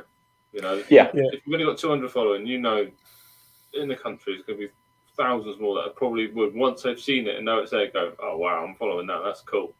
Yeah, but I think the big problem is there's not one club series in the UK, according to our list, that has over 10,000 Facebook followers, and it's not everything. It's a good yardstick. It's a good number. It's a good number to sort of base yourself on, and you know, it shouldn't just be right, let's forget everything else and just focus on this now. But it is something to consider growing and being a bit more active on, and just getting on it a little bit more and thinking, don't underestimate it, is what I think we're trying to say here. Oh, yeah. Definitely. It's an item. I mean, Chris Pearson's commented that Castle Combe Racing Club has 3,695 between the 4, because there's 4 championships under the local circuit, right? So that's just over 3,500 followers for that particular. And Castle Combe, really, it's his own brand because of the day out you have there with the racing club. They don't go off and do their own things separately. So that might be a bit of a. I get that, and there's always going to be a bone of contention, isn't there? But we have to draw the line somewhere. And I must say, Castle Combe social media is brilliant. By the way, they have Combe TV, don't they? Which is absolutely great with Chris Dawes, and they get it. You know, I've never been to Castle Combe. I'd love to go, but those guys get it, and they get the value of it, and that's great. But I've got to draw the line. I can't do it for them and not for some like AMOC or somebody like that. No. So if you're listening, Chris Dawes, get a page set up for each of your championships and we'll get you on the list. Yeah, pretty much. Yeah. I mean, look, what we'll do, we'll set a separate one up for the championships for the organisers, MSV and BRSCC and BARC, and you know, why not? It's not to shame anybody. It's just so you can see where you are and think, okay, do I want to improve, or are we just quite happy doing what we're doing? You know, you don't have to do it. That was what I was going to say. Obviously, this isn't you're the best, well done. It's purely to help all the other championships and clubs see, well, how come they're getting 10,000 views yet our racing's better?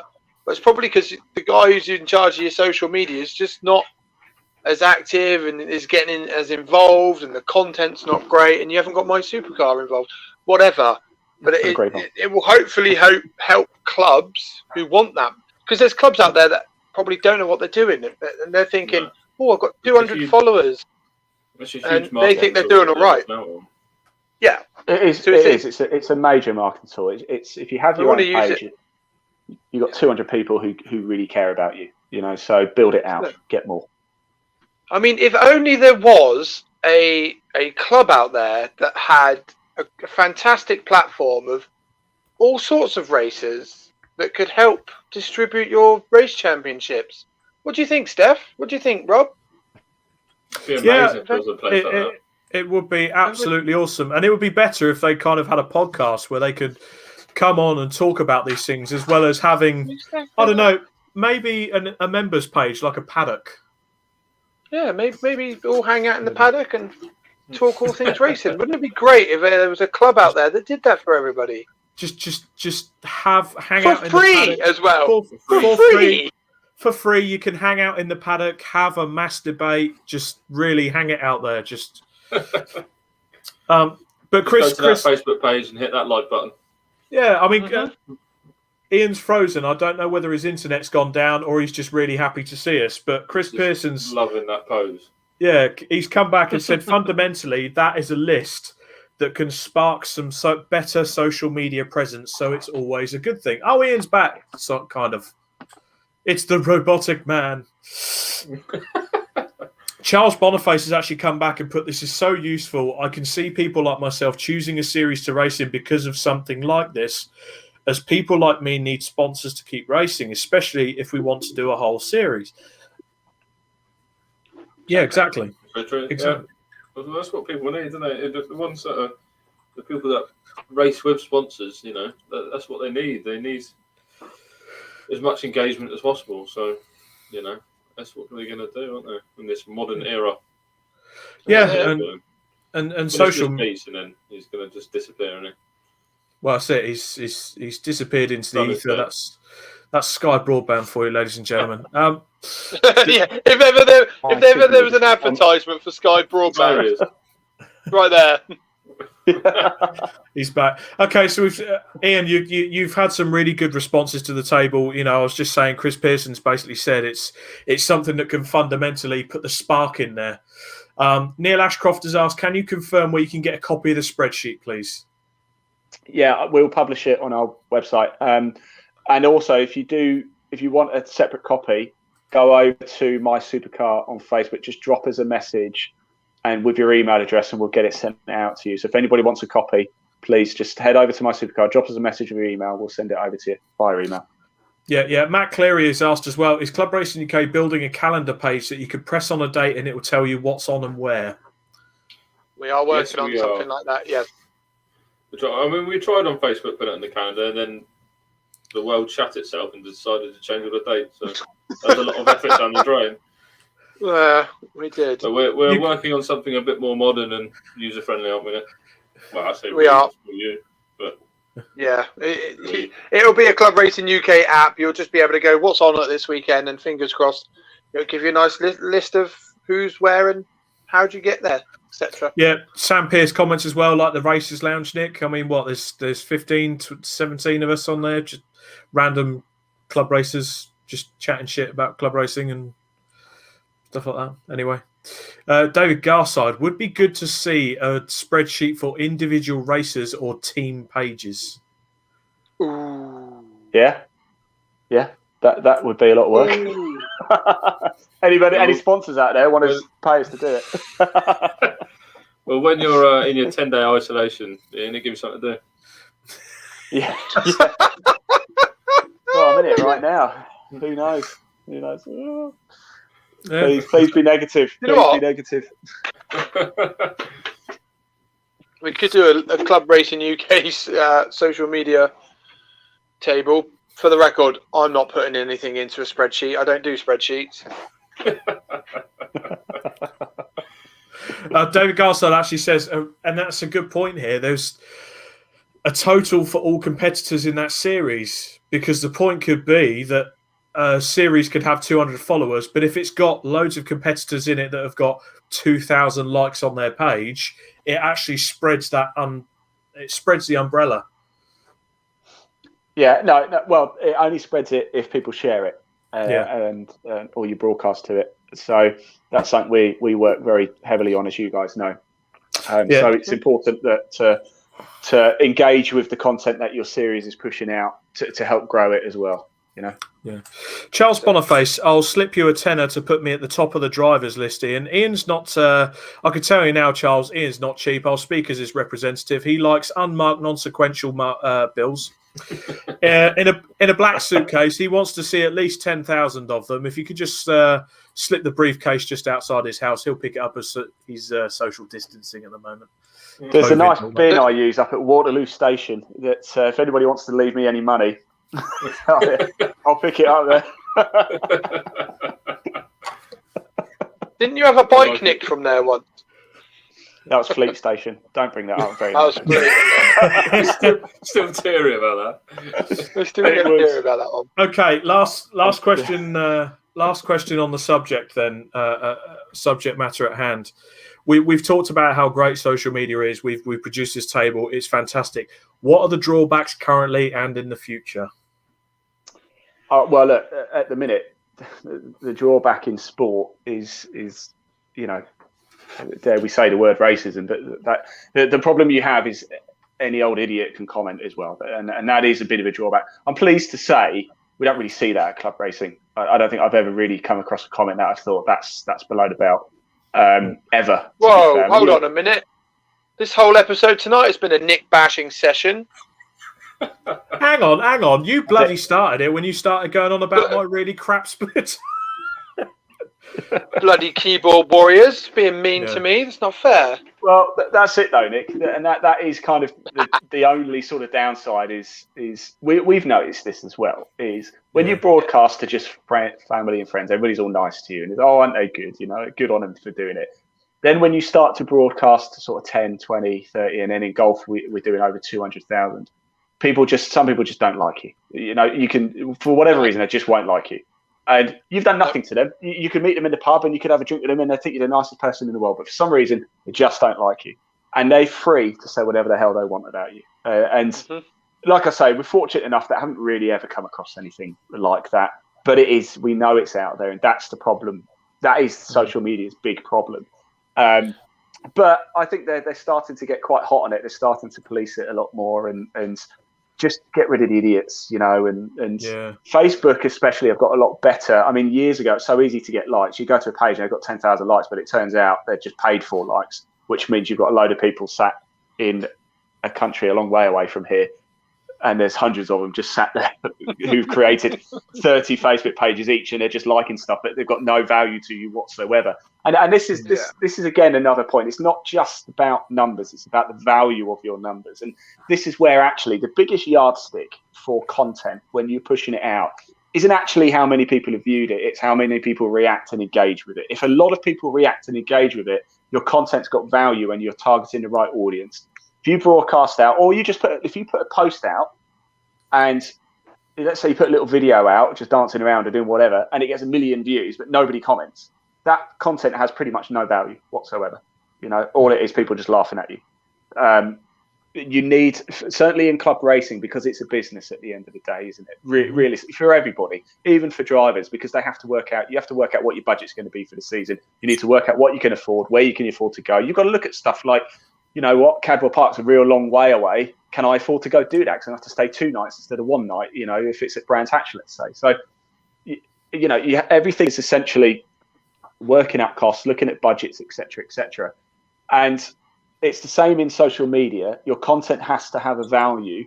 And if people engage and react and comment and like and share, but you've only got 300 followers, well, that's actually really valuable. Those 300 are really important people to you. In fact, it's better to have 300 people who react than 1,000 people who don't do anything. Yeah. Yeah, I mean, there's 2 points here. One I had in my head. One, Charles Boniface has just put up now. Monetizing could be an issue in the future because people, if something draws a crowd, people want to make money out of it.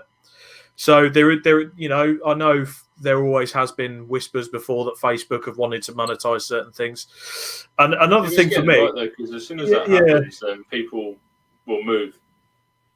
Yeah. If arguments like Facebook started monetizing lives or streaming or lives or something like that, which I can't imagine ever happen, then someone else would just generate an app and everyone would just go over to there and do it there because it's free. Yeah.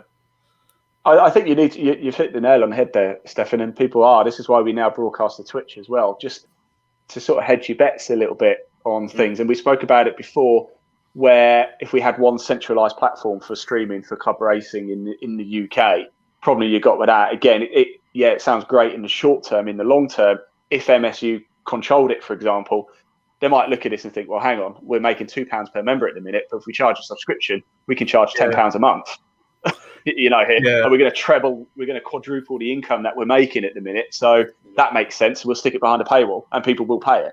And that's why, again, it needs to remain independent.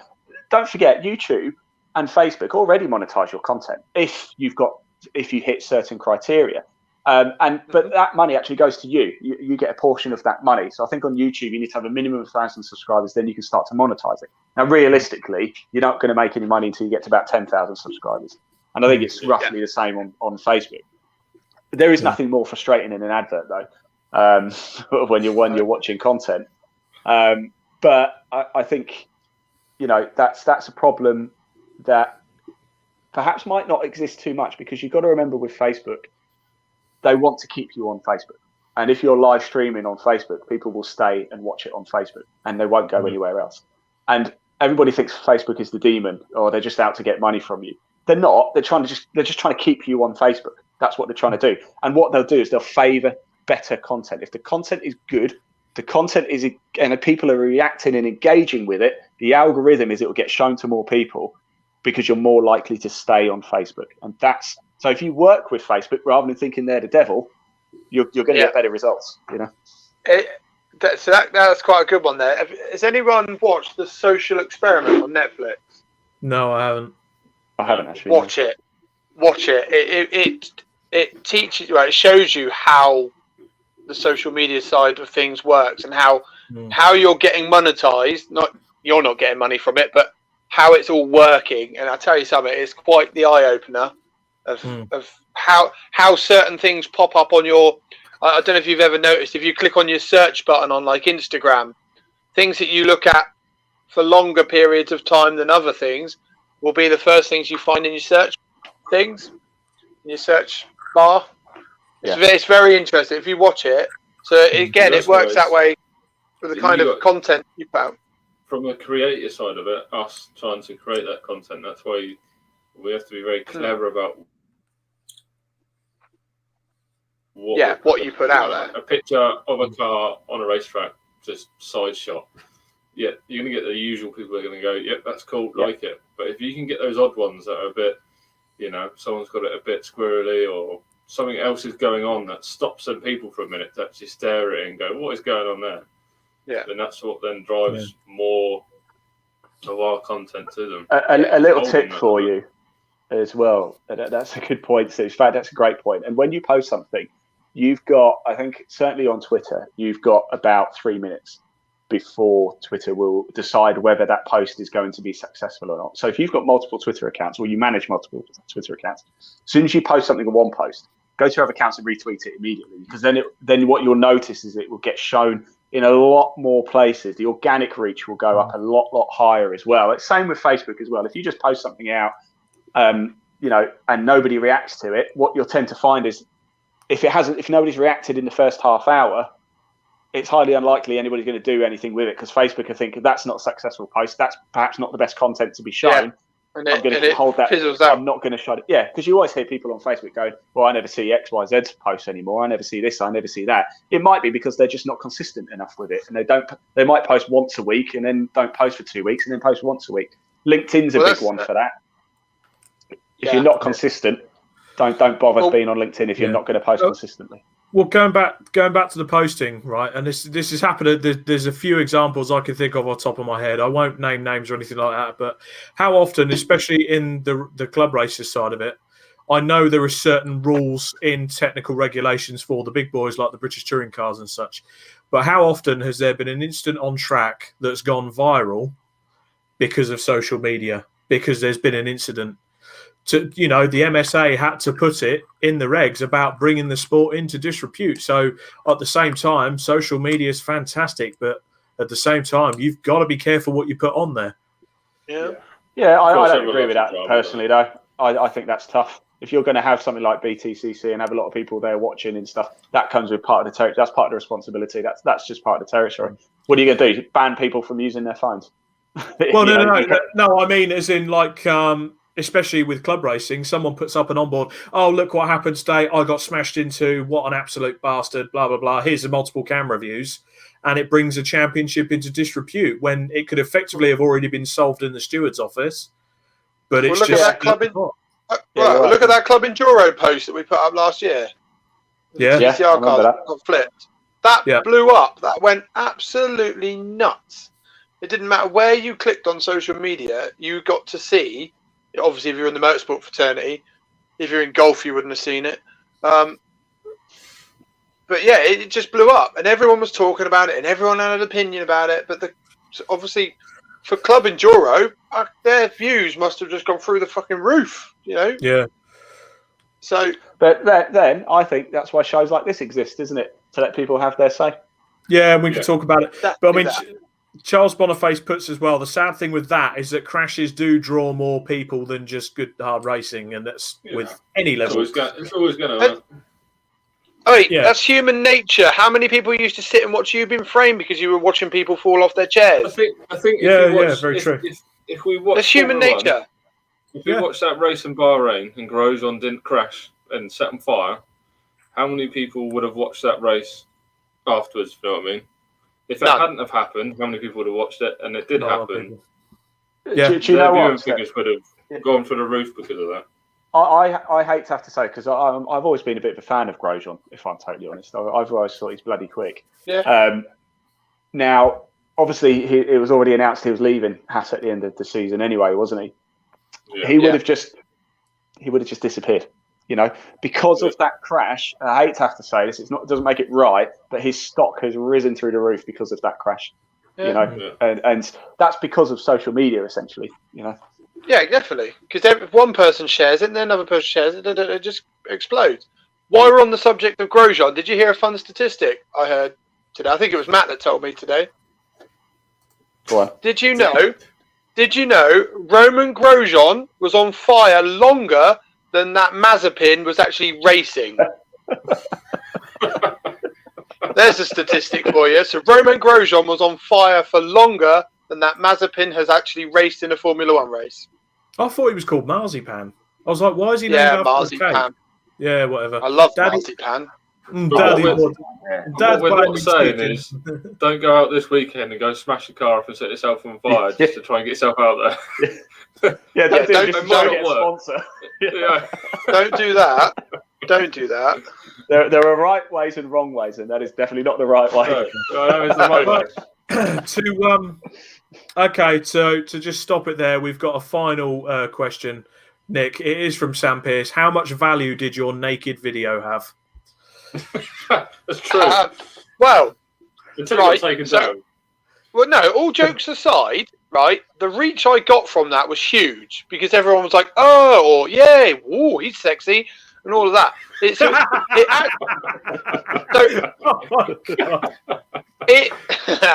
But it did what it was meant to do, but as a byproduct, I got banned. But it got people talking. Because he posted it on Grindr. Chris Pearson. Grindr contacted me. Yeah, Chris Pearson. Okay, this is a good final line. Okay, Chris Pearson. Nothing sells like sex or bad news. Simple as. From that chat. Look at COVID. Look at COVID. Fucking hell. Yeah. I've just realised we've That's a been nearly prime going at example this of bad. podcast for 2 hours, so we're going to have to move it on to a bit of partner focus, okay?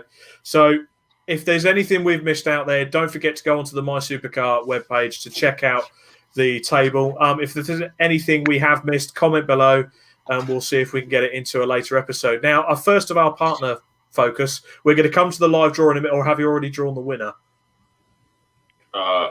Unfortunately, we're not professional enough and left it last minute, so we have already drawn, but there's no live footage of it, I'm afraid. We've got a winner, but we've got no live footage of it yet. Well, not yet. We're going to just announce the winner later on, or in a minute. Yeah, we'll do it after the partner focus. So the first partner, I have to be a bit selfish here. It's the wonderful guys and girls at MJA Race Engines that built my 2-litre Z-Tech. I've got a quick video here of a 4-litre V8 they've just built and tuned to championship regulations, racing in the BC V8 Championships that you can check out live on My Supercar this season. Play the video.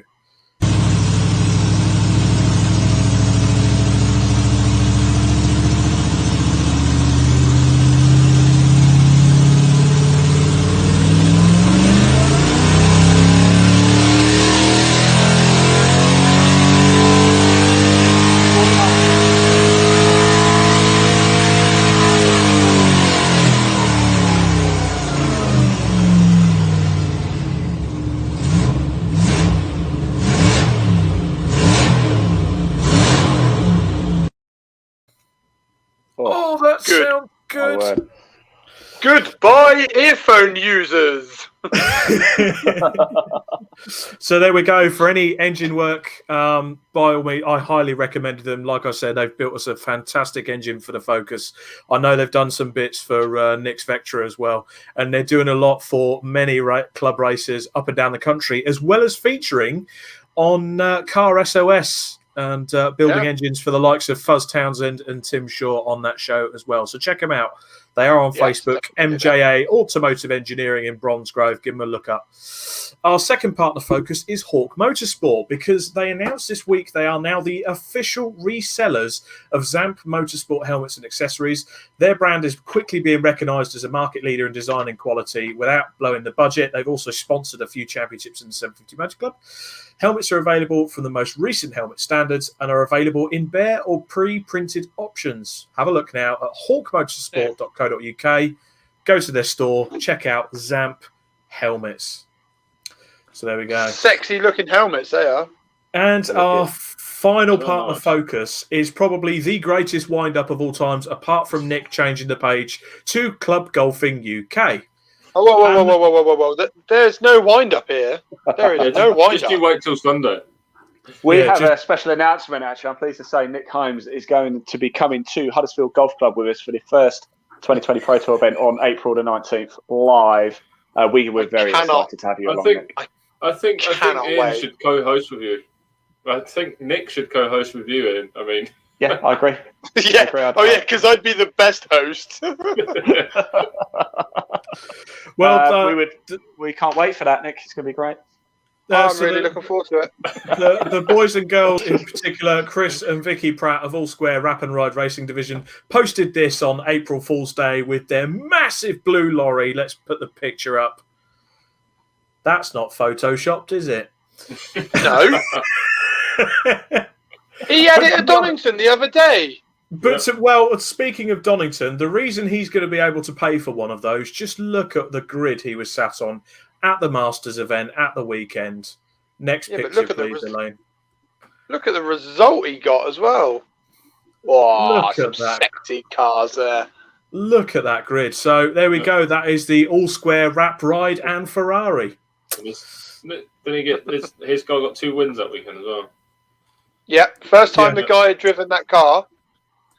First time the guy had driven the car over here. And I was speaking to Chris at the weekend, and he was, I think he said it was something like 6/10 off some of the pro drivers. And the guy had literally purchased the car. Chris has built it over the winter period. And he went out and absolutely smashed it. Come away with trophies. That is how good he is at setting up a car.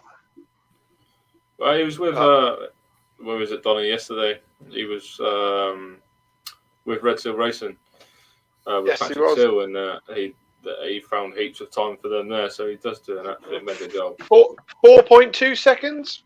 Something like that. I think something like 4.2 seconds over the day. Yeah. He managed to gain those guys, and they had Sarah Moore with them as well, which is pretty cool. Really cool, actually. Yeah, I think she had a fair amount to do that as well. But his setup, with the data analysis and everything was mega for them. So he's booking up fast, people. So if you give him a shout. Yeah, do get in touch. Well, without further ado, then that only leaves us to not have a live draw, but who has won the competition that's been running for quite a long time on the Club Racing UK pages? Oh, do we have the picture? Do we have the? I don't know if we put the picture in there for the winning of the £300 of the race entry fee. There you go. Oh, look at that! Great job. Yeah. Oh, look at that! You guys are so professional. So obviously, over the last few months, we've been getting people to come in, sign up as a member, be entered into the competition, and you get to win £300 off a race entry fee. We did a random name generator earlier on. As Steph has already mentioned, we're incredibly professional whilst at work. I didn't video it or anything, unfortunately, but our winner was, drum roll, Cameron Tunio of Snodhead's Garage and Racing. Congratulations. Is our race winner. So, well done, Cameron. Look at that. Well done, mate. We'll be in touch and we'll work out which, obviously, race meeting you want to use your £300 for. So, well done, mate. And thank you to everyone else who signed up as a member to enter into our competition. We will announce a new competition soon. Yes, we will. I'm sure they You will. could win a 4-pack of Titleist Pro V1s golf balls. That's the next prize. We give away some of those novelty golf club sock things. Head covers here. That's it. Yeah, but with our heads as the covers. I think that'd be good. Club Racing head covers. I could do with some head covers for my club section. You could just do with a head cover, full stop. Oh. Meow. I need to. I've got plenty of hair. So have I. Oh dear. Okay, Boys, we've been on the show for 2 hours. Strong. Yeah, it's been a long show tonight. So just to the last of the comments, Vicky Pratt says the car is a beauty. You're not kidding me. Cam Tunio as well. He knows he's got the results in. So Vicky Pratt has said that Chris Pratt has moved to Donington for a couple of weeks. Jonathan Bennett. So money goes to Money Tunio. Well played, fella. That's Neil Ashcroft. So yes, Sam Pearce does say you could do with a head cover. Says the bald man. And Cameron has actually said, "I'll let the club decide what race to enter." Oh, nice. That's pretty cool. Brands Hatch. Okay. Brands Hatch. Yeah, probably Brands Hatch somewhere. Probably Brands Hatch somewhere. Well, it's probably been the longest show we've ever done. Hopefully, we've given some good insight to what you guys can do on social media and what, importantly, social media can do for you, the club racer and or organizer. As usual, your podcast host has been Robert Lewis, joined effortlessly every 2 weeks by Mr. Nick Holmes, Steph, the other one, Marsh, and Nick, who... Oh my God. Fucking hell, I'm having a stroke or something, I'll tell you. And you get over 2 hours and Rob shuts off. You get over 2 hours. Over 2 hours, Rob's broken, put 10p in the back again. I've been Robert Lewis. I've been joined by Nick Holmes and Stefan Marsh of Club Racing UK, Ian Waterhouse of My Supercar. Good evening, good night. Join us again in 2 weeks. Much love, people. Bye, everyone. Bye.